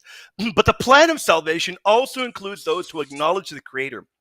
In the first place, amongst these are the Muslims who, professing to hold the faith of Abraham, along with us, adore the one and merciful God, who on the last day will judge mankind. Then you go down there, you've got more. If you could go to the next slide. We're not going to read all of it. We'll be here all day if we do. And you can go to the next one. We don't have to focus on this one. We already talked about a few of these. Look at Palamas. Now, we're going to spend a little bit of time in Gregory of Palamas. I want to tell the audience, who is Gregory of Palamas? As everybody here in the panel should know, he is a titan within the world of Eastern Orthodoxy. One of their greatest saints of all time. And he's teaching the exact same thing that we're saying today in regards to the Muslims. Here in his triads, he says, by examining the nature of sensible things, by the way, for the audience, no Eastern Orthodox can reject the teachings of Palamas. None of them. His teachings have got to be assented to because they have certain things in their church which are called the Councils of Blachernae, where the teachings of Palamas have got to be assented to. They have got to be followed. And here Palamas is saying, by examining the nature of sensible things, these people have arrived at a certain concept of God, but not at a conception truly worthy of him and appropriate to his blessed nature. For their disordered heart was darkened by the machinations of the wicked demons who were instructing them. For if a worthy conception of God could be attained through the use of intellection, how could these people have taken the demons for gods? And how could they have believed the demons when they taught man polytheism? Could you go to the next one, brother? Here we have more. Moreover, the mind of demons, created by God, possesses by nature its faculty of reason. But we do not hold that its activity comes from God, even though its possibility of acting comes from him. One could, propriety, call such reason an unreason. The intellect of pagan philosophers is likewise a divine gift, insofar as it naturally possesses a wisdom endowed with reason. But it has been perverted by the wiles of the devil, who has transformed it into a foolish wisdom. Now we go to the next one. We're going to get to a banger of a quote in a moment. What then should be the work and the goal of those who seek the wisdom of God in creatures? Is it not the acquisition of the truth and the glorification of the Creator? This is clear to all. But the knowledge of the pagan philosophers has fallen away from both these aims. Is there then anything of use to us in this philosophy? Certainly. For just as there is much therapeutic value, even in substances obtained from the flesh of serpents, and the doctors consider there is no better and more useful medicine than that derived from its source, so there is something of benefit to be had even from the profane philosophers. And he goes onward to say many other things. I want to read one quote that is not there in these. I'm going to read it. Let me break it down for the audience. This is a quote from Palamas, and you can find this in his Litera and Dialexis. It is profound, and I'm going to go ahead and read it for the audience and then very briefly break it down, and we'll look at a few quotes from the fathers as well, because we got a lot, but we want to be able to fit it all in. This is what he wrote. By the way, people don't know Palamas was under Muslim attack through a certain portion of his life, even a prisoner for some time. This is what he wrote in regards to the Muslims. Then we heard wailing coming from inside the city. As we turned the direction of the noise, we saw a whole group of barbarians bringing out the body of a dead man. Walking slowly, we came so close to them that they were able to see and hear what they were doing and saying. When they arrived at the cube, they all observed an absolute silence, and then more of them lifting up the box wrapped in white sheets with a dead man inside, placed it on the cube. He, rising up his hands, let out a cry, and they responded even louder. He did this 3 times. Then those who were set to do the burying take the box up in their arms, and they walked further down. All the rest of them, with the Tazimanis, returned home. As I, Palamas, was sitting there, I asked whether anyone could speak both languages that I needed. There was somebody whom I asked to say to the Turks, the Muslims, on my behalf, that what they had performed outside there, I thought it was good. Then Palamas tells him, for you addressed yourself to God. To whom else? For the dead one, I wanted, however, to know what was that you exclaimed to God. Tazimanis, using the same interpreter, said that he would explain, we asked for forgiveness from God for the dead, for his own sins committed to his soul. Tazimanis, using the same interpreter, said that he would explain, we asked for forgiveness from God for the dead, for the souls. Retorting to myself, I said, very well, the judge is merciful. Indeed, and he dispenses mercy. And he will come as judge of every race of men, even according to you. He's Christ. You must be addressing, therefore, the prayers and the exclamations to him. My goodness, Palamas tells him, you must be addressing these prayers to Christ, he says. Thus you too invoke him as God, as we do, who believe that as an unborn word of his, he is indivisible from the Father. For there was no time when God was without reason or without the natural word. I want you all to pay attention. What Palamas is saying, who are they praying to? He is recognizing the value of their worship. He says, to whom else could they be praying if not the one true God? This shows what Trent, Cameron, and myself have been saying all day, what Palamas is teaching, that all rational worship that is seeking the Creator is directed even implicitly to the one true God, because there is no other. He doesn't deny that Muslims are addressing God, but instead affirms it positively. What do they pray for? Forgiveness. He sees that is what they're doing. And he tells them, very well, the judge is merciful.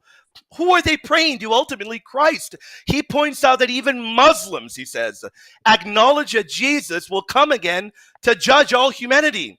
That is present in Islam. He's saying whether they realize it or not, their prayer is being directed to God. And that is Palamas. That is a titan in the Eastern Orthodox world of their religion. That is not a figure that they can simply reject. That is Man, just I wish one we had that quote on the of many. screen. Yeah, I wish that would have been a slide. I will get you that whole quote, though. We can post that quote there. But we got a lot of early fathers. Can we go to the fathers? I know there's several slides down, but we got a lot of fathers. These are just phenomenal. And shout out as well, when we get to the fathers right now, shout out to the brother Kevin Gamma. He's also phenomenal. Pure Truth, I believe, is his channel. Without these guys, I wouldn't there we go. We wouldn't have these quotes. These guys are tirelessly working, Divine Mercy and Kevin, working night and day and night to help me out, man. These guys are phenomenal guys. They're great. Go look them up if you haven't. Saint Aristides of Athens. Let us come now, O king, to the history of the Jews also, and see what opinion they have as to God. The Jews then say that God is one, the creator of all and omnipotent, and that it is not right that any other should be worshipped except this God alone. And herein they appear to approach the truth more than all the nations, especially in that they worship God and not his works. Trent repeated the same thing earlier, didn't you, Trent? We've been talking about this throughout the whole show. The whole show. I think we have another quote. If we can put the next one up. St. Gregory of Nyssa. a titan in the world of Eastern Christianity. One of the greatest church fathers will tell you, we can hear Jews believing in God and our God too. That's why Trent said earlier, it is ludicrous to deny that Jews worship God.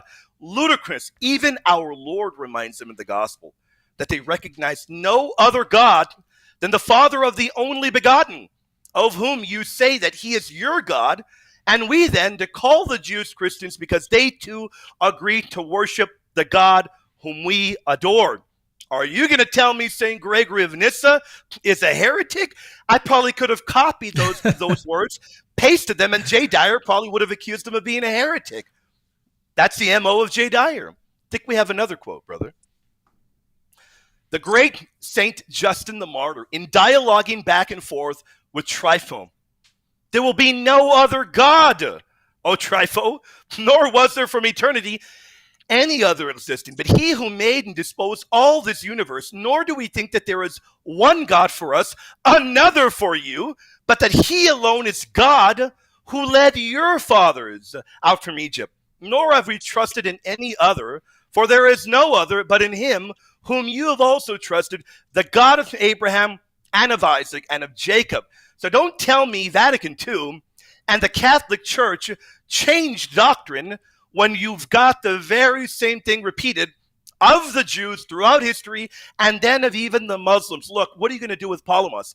You can come back and say Palamas was joking, or maybe he had his fingers crossed, or maybe it was Byzantine flattery. You cannot avoid Palamas, because I've got even more quotes of Palamas that I'm going to be providing to Cameron after the show, and Trent You going to want be able to use Palamos? those. I'll give you Palamos. Oh, I'll give you Palamas, man. These guys can't handle the Palamos. Brother, these guys, let me say one thing. These guys tend to forget that my book here on Mary that I wrote, my book on Mary, co-authored with one of the top Mariologists in the world. He's also one of the top Palamite scholars in the planet. He's a Palamite scholar, the Reverend Dr. Kappas. He is a Palamite scholar. I know all about Palamas, a lot about Palamas, even how Palamas taught the Immaculate Conception, and a lot of them deny that. By the way, any Eastern Orthodox, if you want to debate the Immaculate Conception, right here, Cameron is your man. Cameron will host it. He will be the moderator. Any of you guys, come out of your hole and debate the Immaculate Conception. Jay Dyer, I know you don't agree with the Immaculate Conception. Cameron will host it. The guy's a great host, man. And we can talk about that. Can you go to the next slide, brother? Yes. Oh, my goodness. Who's that? Orthodox Russian Patriarch Kirill. Wow, what is he saying here? That guy. I like that guy's hat. Yeah, I don't think they like him very much. I know that there are Christians and Muslims, but each refers to the same God, the Creator. And in response to this, we have the real God's help. I don't think they like this quote, but there are many more like it. There are many more. At the end of the day, you guys have got to take the route of J. Dyer and the way he was when he was Catholic, when he was a sedevacantist. I guess you're going to have to affirm the same mentality. All the patriarchs are wrong. All the bishops are wrong. All the priests are wrong. You can reject what all of them are saying is what you're going to have to do to claim the Catholics are wrong, man, and I'm safe here in Eastern Orthodoxy. No, your church teaches the very same thing. Could you go to the next slide, brother? Comes from the phenomenal brother Kevin, who provided these to us. Why does the Russian Orthodox Church, maintained by these are official Orthodox websites, maintain such close relations with the Muslim Ummah in and outside Russia? Because our fundamental values are alike. Orthodox Christians and Muslims strive to act according to God's will. And you can find quotes like this all over the place. Ultimately, what you're going to have to do is when you get to Mass, you reject everything your church teaches, and you adopt what J. Dyer tells you to believe. Could you go to the next one, brother? This is the final one. Thank you for these. By the way, Kevin and Divine Mercy wouldn't have any of these without the brothers. They are phenomenal. They are top-tier Catholic apologists. I love both of them. Greek Orthodox Archdiocese of America. As for other religions, the Orthodox Church takes encouragement from the words of the Apostle Paul to the Athenians at the Areopagus. This is what Trent was talking about earlier, and you as well, Cameron. What therefore you worship as unknown, this I proclaim to you. From this, the church is given license to proclaim that the true God in whom all humanity lives and moves, has its being, is worshipped by peoples everywhere, Christian and non-Christian alike. Now, I can repeat many of these, but unfortunately, Cameron has a family, and we'd be here till like 3 or 4 in the morning. And I got a family. We can't be here till 3 or 4 in the morning. This is only a tiny sampling of many other quotes that I'm going to be providing Cameron, and I'm going to be providing Trent. And these are a lot to chew on, because ultimately, what your religion is saying and what your patriarchs are saying is just what the Catholic Church is saying, and my goodness, is it even more powerful than Palamas. I could take Palamas' words in many locations, and I could switch them out and put them in the Vatican II documents, and you'd read through them, and you'd pass by, and you'd think you're reading Vatican II, but you're reading Gregory of Palamas. To me, remember, Palamas is on another level for the Orthodox. He is, you cannot deny his teachings. Via the Councils of Blackernang, you've got to follow the teachings of Palamas. But what do you do when a figure like Palamas is teaching what we are teaching, affirming teachings that we are affirming, and yet you have other individuals out there denying them? Well, who are you going to follow? You're going to follow Patriarch J. Dyer? Or, for you, one of the greatest saints of all time, you're St. Gregory of Palamas? I think you're going to go with Palamas. Man, that was great. That was a great slideshow. Really appreciated that. Definitely, brother. Shout out Trent, to the brothers. You've given the shout out, but do it one more time. Yeah, one more time. I want to give the shout out because I appreciate everybody that helps with the ministry. I appreciate them. They're phenomenal people. And earlier, Kevin even donated to your ministry. He was Mango Bango.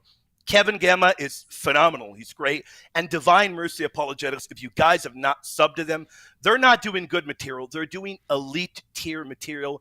And I wouldn't be able to do the presentation I did today without them. What I'm doing is a big part of what they're doing. They're helping out a ton. Well, I want to revisit a prior super chat and say that we now know why this guy, what was his name again? Jimmy Dyer. Jay Dyer. We now know why Jay Dyer is ducking William in a debate. I think so. We can answer that. We can answer that super chat. But like, look what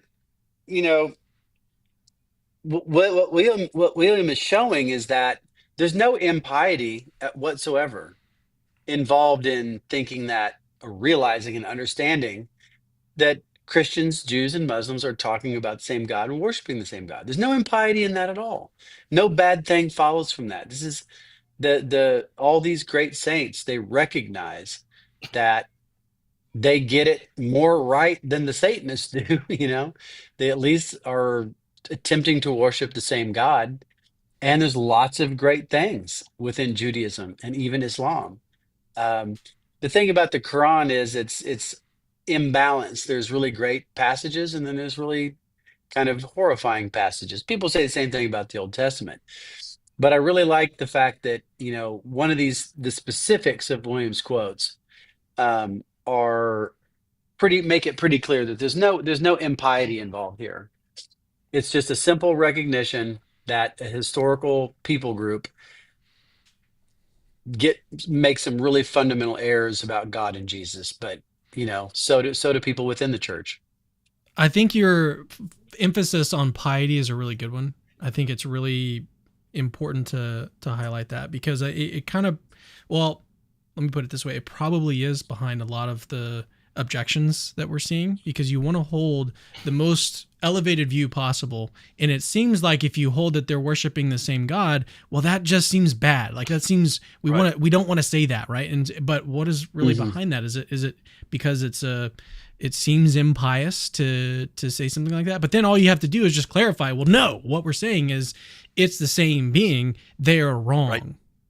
They are wrong. It's the same deeply wrong. It's the same kind of misguided piety that causes people to affirm the Chicago Statement on Inerrancy because they want a high view of Scripture. So we just find some implausibly high view, and that must be right because we want a high view of Scripture. We can't have a low view of Scripture, and so if you deviate from that form of inerrancy, then you have a low view of Scripture. Here's a hint: when people stop talking about what's true or false, and they start talking about some other predicate um, like sensitive or inclusive or high or low, when people substitute moral predicates for truth and falsehood, you're probably being sold something. That's deep right there, actually. Josue Guedes, that is way not how to say that. If the proposition, we worship the same God, is true, now this is a different objection, wouldn't that follow that perennialism, I think they may mean... Premillennialism? No, No. perennialism is the idea that pluralism. that does all say religions are premillennialism. they're all kind of like different modes of different expressions, but the same ultimate truth. That's what perennialism is. If I know that they're talking about the same thing that I'm thinking of. So they're saying if we worship the same God is true, wouldn't it follow that perennialism is probably true? And if it is, could we say that Muslims will be saved by their worship of the same essence? God bless you guys. Well, it doesn't, no ism follows, right? What follows is the possibility. That's what C.S. Lewis shows, is that some Muslims could be saved. It doesn't say anything, has no consequence about Islam, right? And so let's distinguish between its consequences for some Muslims versus its consequences for Islam. It has no consequences whatsoever in any way, shape, manner, or form for Islam.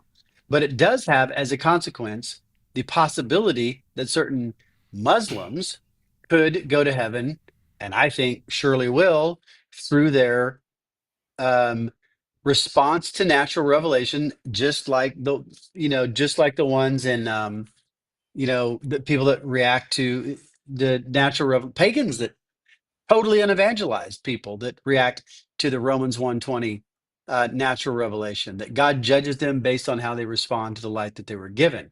I think that's true of people that are born on desert islands. I think that's people, Australian Aboriginals in 1275. I think it's true of pre-Jesus Hebrew patriarchs, and I think it's true of pre-Jesus Persians, and I think it's true of every single category of human that has ever lived anywhere on the earth, that God judges them salvifically by the light that they were given, not on what mental representations they hold in their brains. And so we just have to distinguish between the consequence for Islam versus the consequence for some Muslims. All right, Mark says, what are the consequences of believing they all worship the same God? It's a good question. Ecumenism and no true reason to become Christian from their perspective. The church doesn't teach monotheism, it teaches Trinity. So yeah, does that consequence follow? Ecumenism, no true reason to become Christian. Yeah, so this is like saying that so you got a Calvinist and an Arminian. Okay, one of them is horribly mistaken, right? One of them has a terrible, terrible, terrible, terrible view about God. And so it's like saying, oh, well, but most, Arminians think Calvinists are going to heaven. They don't think they're going to lose their salvation. I don't think, just because I think Calvinism is from the devil, I don't think Calvinists are going to hell. Okay. So why would it follow? Why would his consequence follow? It just doesn't. Some people can go to heaven who have really bad beliefs, and some people with really good beliefs can possibly go to hell. They're just not, people are taking things that are accidentally related and acting like they're essentially related. So we have to just be careful, be good, careful philosophers, and slow down and peel apart the braids of the rope and say, this is one thing and that is another. Yeah, and another thing to add to that, Mark, is Vatican II. that is why we mentioned it earlier. It really is important to read the documents of Vatican II, because when you do read them, that shows you that despite Islam having elements of truth, the fullness of truth and salvation is only in the Catholic Church. And there is that divine mandate to evangelize. You read the documents over and over, you're going to find them in the documents. There are calls to all people to come to the full communion with the Catholic Church. If you read all the documents, you've got a decree on the mission activity in the church where you're meant to evangelize, to bring people to the fullness of the truth. And it's very important. It is one of the strongest affirmations. If you read the documents, some of the strongest affirmations are found in them. The decree and the mission of activity, to evangelize. It is essential because the church is always taught the church is the ordinary means that God uses to bring about salvation. And even from the beginning, as we've shown, the Bible, the fathers, they've all acknowledged partial truth can be found in other religions, but only in Christ and in his church is found the fullness of the truth and salvation. Yes, and Vatican II has been clear even before Vatican II. We're called to evangelize, and we're called to bring people to the fullness of the church, and that's very clear. And the fullness is important because somebody who is a Calvinist, I think, when they get to heaven, I think they're going to be absolutely horrified and ashamed that they ever taught something so horrible about God. And therefore, I think that even though they are saved in that sense, they stand up to gain a lot by being convinced that they need to come into the fullness of the truth and understand that God loves everyone, not just some people, chosen at random. I want to give another reason to, so they say that the consequence is that there's no true reason to become a Christian from their perspective. And I want to say that there's a reason. Non sequitur. It's a non sequitur, but there's a very obvious reason, I think, that you would want to have true beliefs about this being in question. And that reason is love. Okay. I love my wife. I should therefore, because I have love for my wife, I should therefore want to believe true things about her, not false things, right? Even if those true things, that's the point. That's the point.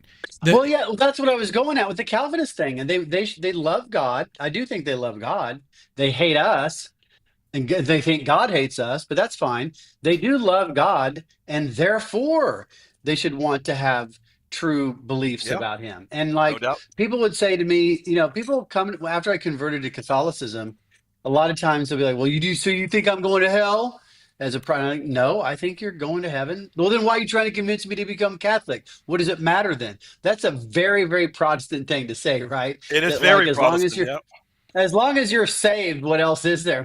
There's a lot more. I want you to be in the fullness of the faith. I don't want you to get to heaven and realize what you missed out on by not being able to do Eucharistic adoration and not being able to intercede with Mary and the other saints and not be in communion with God in the full way. So we've got there's another lots objection. of reasons. Let's move on to the next one. So Tim Miara says Muslims primarily worship the one who spoke the Quran to Muhammad. Suppose it was Satan speaking, then they'd actually be worshiping the wrong being. Yeah, you want to tackle that first, Trent? Yeah. Muslims primarily worship the one who spoke the Quran to Muhammad. Suppose it was Satan speaking, then they'd actually be worshiping the wrong being. Okay, well, this is a good comment. This is the first, philosophically astute comment because who is this person? Tim Miara. What's he wearing? It looks like a suit with a lanyard, maybe. I don't know. Is that a medal? Is that a gi? And he's won a medal for martial arts? No, it's a suit. So bad. Okay, sorry. That's a philosophically astute comment because it takes the causal theory of reference and says, well, what if it happened like this? That's plausible. That given the causal theory of reference, if that happened, and that was the only way that it happened, it just isn't true that worship the one who spoke the Quran to Muhammad. It isn't true that that's their only concept of God, right? It isn't true that would be the only cause of the referent. So you do have an interesting philosophical case and there's cases like this in the literature where you overhear somebody say something and you think it's one person, but it's another person. And so do you know that thing? There's some epistemological ones like that. So this is a good philosophically astute comment. And because at least it's working from a relevant theory of reference. I think that Satan, I don't think that happened. I don't think Satan did do that. But if it was Satan dictating the Quran, No, because they would have already he would have already interacted with Jews and Muslims, and that would have fixed the referent. And so Satan would have just been getting him to make false attributions to God. But it's for Interesting. sure a philosoph it's for sure a philosophically it's starting to aim right. We had all these people, same objection, different property, just chugga chugga choo choo on the irrelevance train. And at least Yeah. this person has turned the battleship a little bit and is saying, okay, well, let's think about some ways in which that reference would have been causally fixed in a different way. So good. I Yeah. Well, think I like primarily, best primarily, best what is comment the so intent? far. Yeah, primarily, what is the intent? Not the accuracy of the revelation. So, even if Muhammad I truly do believe Muhammad was a deceiver, and the book is filled with errors. But let's say that is the case. Muslims do desire and they do intend to worship the creator of the universe, even if they are all deceived by Muhammad, and we truly do believe that they're deceived by Muhammad's words in the Quran. Hmm. They intend to worship the creator of the universe, not Satan.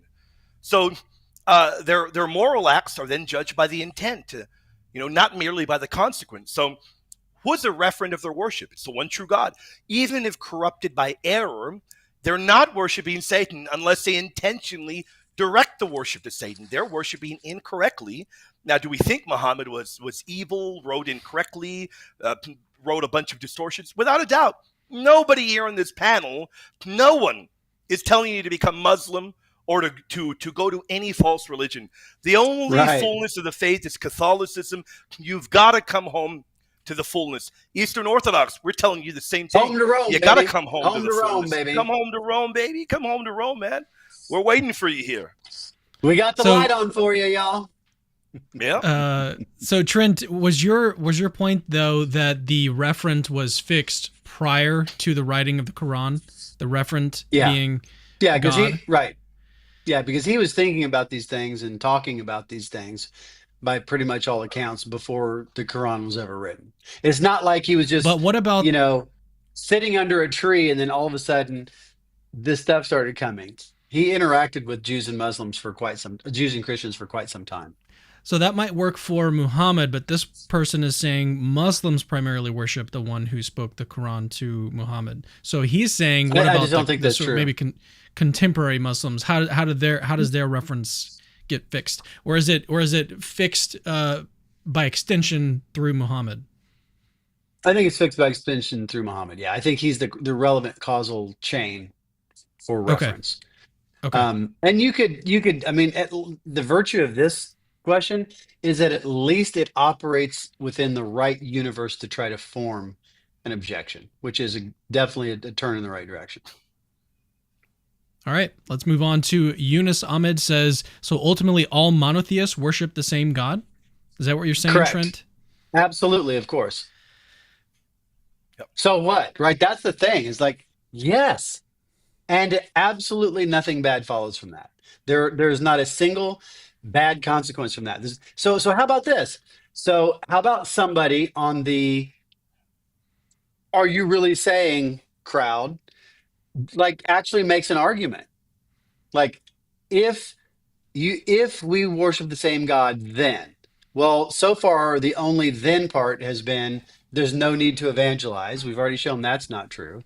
So what are the alleged? I'm gonna super chat. I'm gonna meta super chat, baby. Meta super chat. I take your chat and raise you a chat. Like, so what? Make an argument that there's any kind of negative consequence for an affirmative answer to the titular question. Yeah, as long as you understand, like, again, the fact that you can refer to the same thing and two people can have different beliefs about the thing in question. One of them can be right, one of them can be wrong, both can be wrong, right? So that's the view. And then what is the consequence, the negative consequence that follows from that? What is it? Right. Good points. Let's move on. So Maurice Marshall says, what I quoted earlier was the order to kill all Jews. There's another order to kill all Christians, mushrik, within the Quran, all direct words from Allah. This is the same, different predicate objection. Same, different predicate objection. Moving right along. It's irrelevant. Yep. Still do appreciate the super chat, but it is irrelevant. Thank you for your support to his ministry. Thanks for your support to his ministry. Agromonk says, so the disgusting things in the Quran and Talmud are not from God. Please help me understand. I struggle to accept my God would teach them that stuff. No. Nobody says that. That is not a consequence of the view. Just like Lois Lane has this false, low view of Kal-El under the guise of Clark Kent. Likewise, Muslims have a false and in certain ways low view of God under the guise of the Allah of the Quran. It's just not that hard. Exact same process. They are deceived. Nobody says that God said those things. Let me say it right now. God didn't say any of those things. The Quran is, like the Book of Mormon, totally made up gobbledygook. Okay. Yeah, just like the same like way the with Quran, Mormons, the Talmud. Go ahead. Yeah, no, I'm agreeing with you. I mean, yeah, the Talmud too, just like the Talmud. Yeah. Yeah, and I mean, it's no different with the Mormons either. If there's the only thing I like the only thing that would be even the neck and neck with Calvinism would be Mormonism. I really despise it as a body of thought or body of writings. But that doesn't mean they don't. I mean, clearly they're talking about Jesus of Nazareth because he interacted with the old. He's read the Old Testament and then he made up all this nonsense that he just literally made up.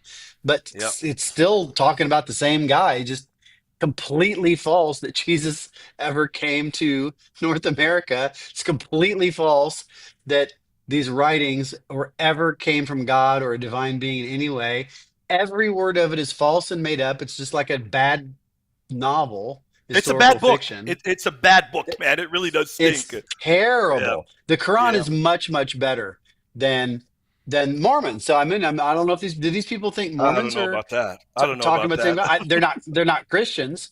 They're not Christians, but they're I'd say the sort Quran of like is pretty bad. Yeah. So just to summarize it, just really quickly, when we say Muslims and Jews worship the same God, it doesn't mean the Quran is accepted as true divine revelation or that the Talmud is divinely inspired in the Christian sense. Go ahead, brother. Yep. Sincere Hypocrite says, why don't you guys let Dyer on right now, since William claimed he is willing to debate him anytime?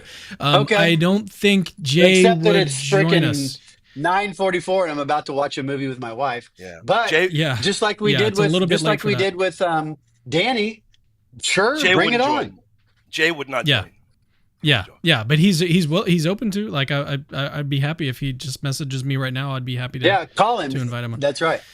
I don't have his number, but I'd be happy to invite him on. All right, so Danny Estrada says the Yahweh is monotheistic, Islam is monotheistic, therefore Islam has Yahweh. This is your quantifier shift fallacy. Is Allah Yahweh? First of all, that's not a quantifier shift fallacy.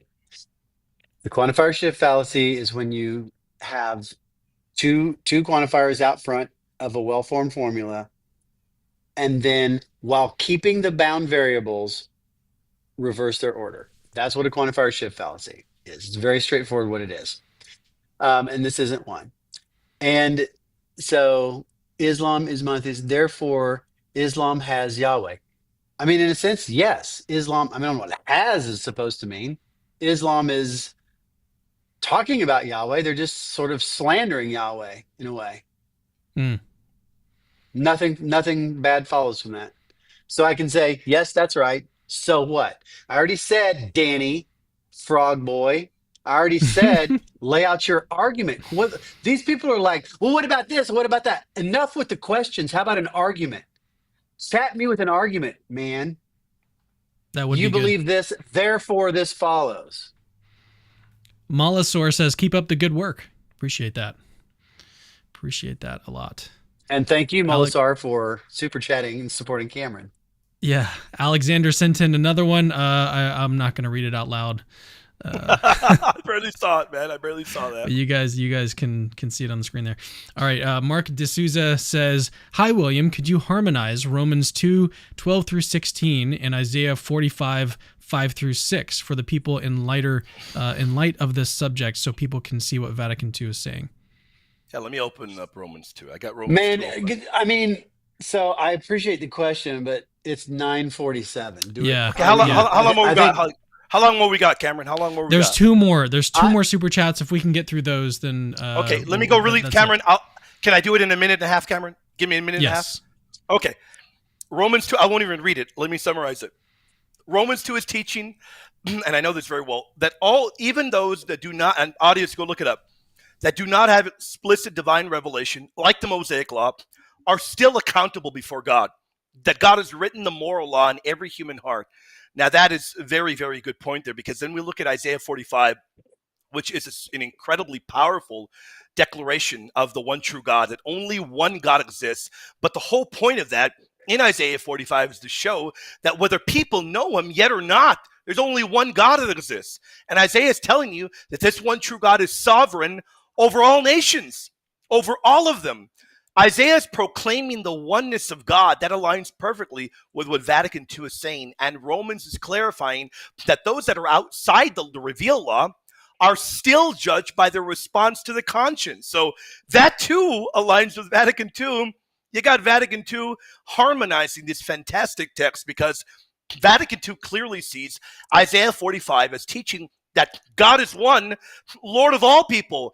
And Romans 2 is laying out that God is already at work in their hearts, even outside of formal revelation. So both of them are teaching what we refer to as natural theology. It's very, very important there. But it must lead people to the fullness of Christ in Christ. That is the fullness of the truth. I hope that helps you, Mark. All right, two more super chats, and then I'll give the announcement that I've been promising this entire time. All right, El Chinito says, Mr. Bertuzzi, you should bring Bogardus back on your show. His view that Muslims and Christians don't worship the same God changed my mind. Surprised you now seem to think the opposite. So yeah, I've been actually trying to set up a dialogue or debate with him on this subject on the channel. More on that later. Hopefully we'll get to that, and I'll be able to set something like that up soon. Yeah, it's been a long time. It's been a long time since I read Thomas's paper, How to Tell Whether Christians and Muslims Worship the Same God. My recollection is it's more that he debunks one argument for that answer than he provides an argument for the negation. But I'll ask him, we talk a good bit. I'm going to ask him what his main view on that is. But that's my recollection of the papers. El Tonito says, what movie are you going to watch? Man, I don't know, but I think I want to watch the new Mission Impossible movie. I want to watch that one too, man. Yeah, I want to watch that one too. I think it's a great franchise. I think, and that's another thing too, like, the next super chat will be, but isn't he a Scientologist? To which my answer will be like, yeah, so what? Oh, so you just believe Scientology now? No, I can distinguish between the dude and his whack job beliefs, just like I can distinguish between the correct and incorrect views that are expressed in Islam. Because even though I think Calvinism's of the devil, they get like a lot right, They believe Jesus was the divine Son of God. That's pretty dang important, right? Oh yeah. So yeah. No, I think it's I'm leaning towards the new MI movie. All right, so Chair of Truth. So if Trent's admission is correct regarding what Jose Guerra said earlier, then we are saying that Muslims, not Islam as a whole, can be saved regardless of them willfully rejecting the Son. Therefore, perennialism is true.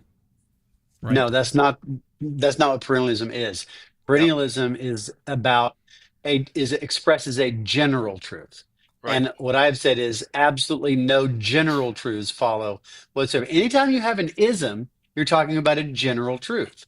Right. That's what isms are, in general. What I'm saying is what C.S. Lewis said, and what like almost every church father said, and what we all believe about the Old Testament patriarch. Does he think David's in hell?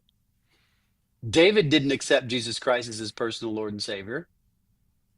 Does he think that there's never been any unevangelized person, in the Southern Hemisphere or something in the 8th century that God didn't judge as a follower of the light and let in? Nothing of that sort follows, period. Only particular cases are made possible. Heck, I mean, I wouldn't even argue that there are any cases, but there could be. That's all that follows from what we're saying. I mean, All right, technically that doesn't even follow, but I think it's a good consequence of it. All right, so here is the announcement that I've been promising since the beginning of the show. So Jay is coming on Capturing Christianity this coming Friday. Okay, right now it is Saturday, June 21st. He will be coming on Friday, the 27th, I believe. That is the day. Let me double check here. No, that is, what day is today? Why am I not in the right month? Yes, that is the 27th. So Friday the 27th, Jay Dyer will be joining me for a debate on this very topic with Trent. And it's actually going to be a 2v2.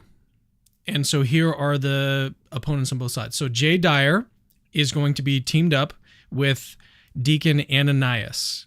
Okay, if you don't know who that is, go look him up. Deacon Ananias.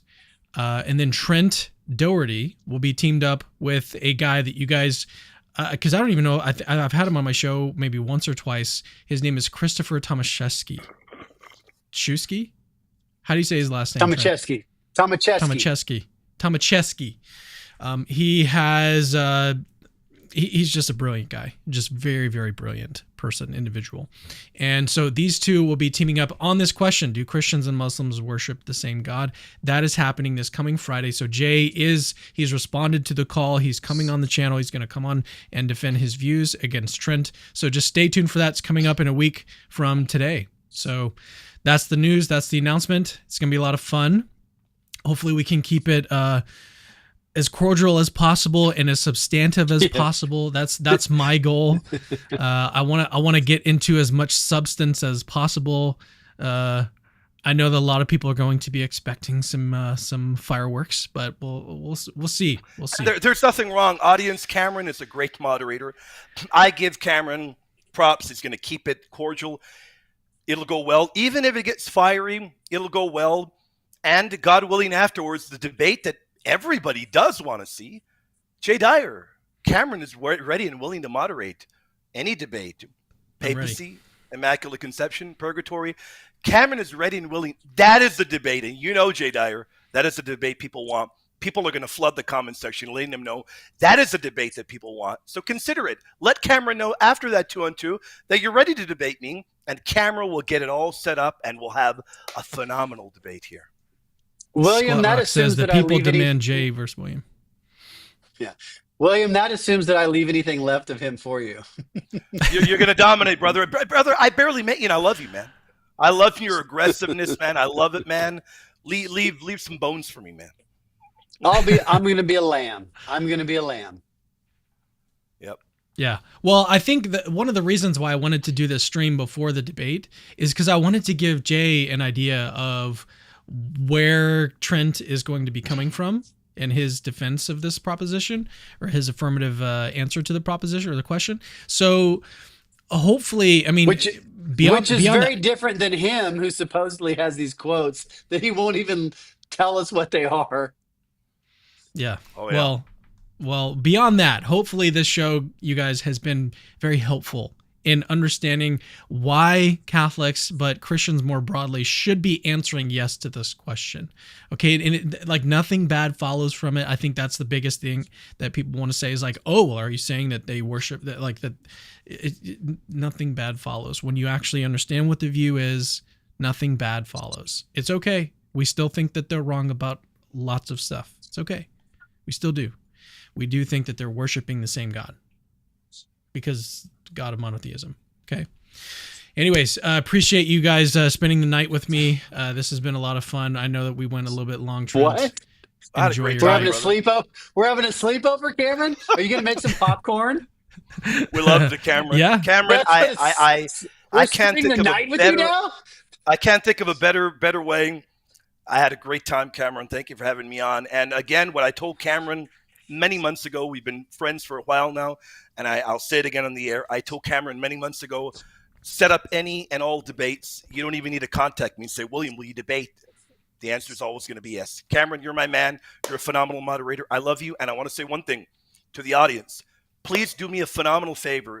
If you love my work, you love Cameron because he's a near and dear brother of mine. Support him if you can. His ministry is phenomenal. He's got a lot of great stuff coming out, including debates that, God willing, I'll be participating in. Support Cameron. The guy's phenomenal, guys. Thank you, guys. And with that, we will say good night to all of you watching. Thank you.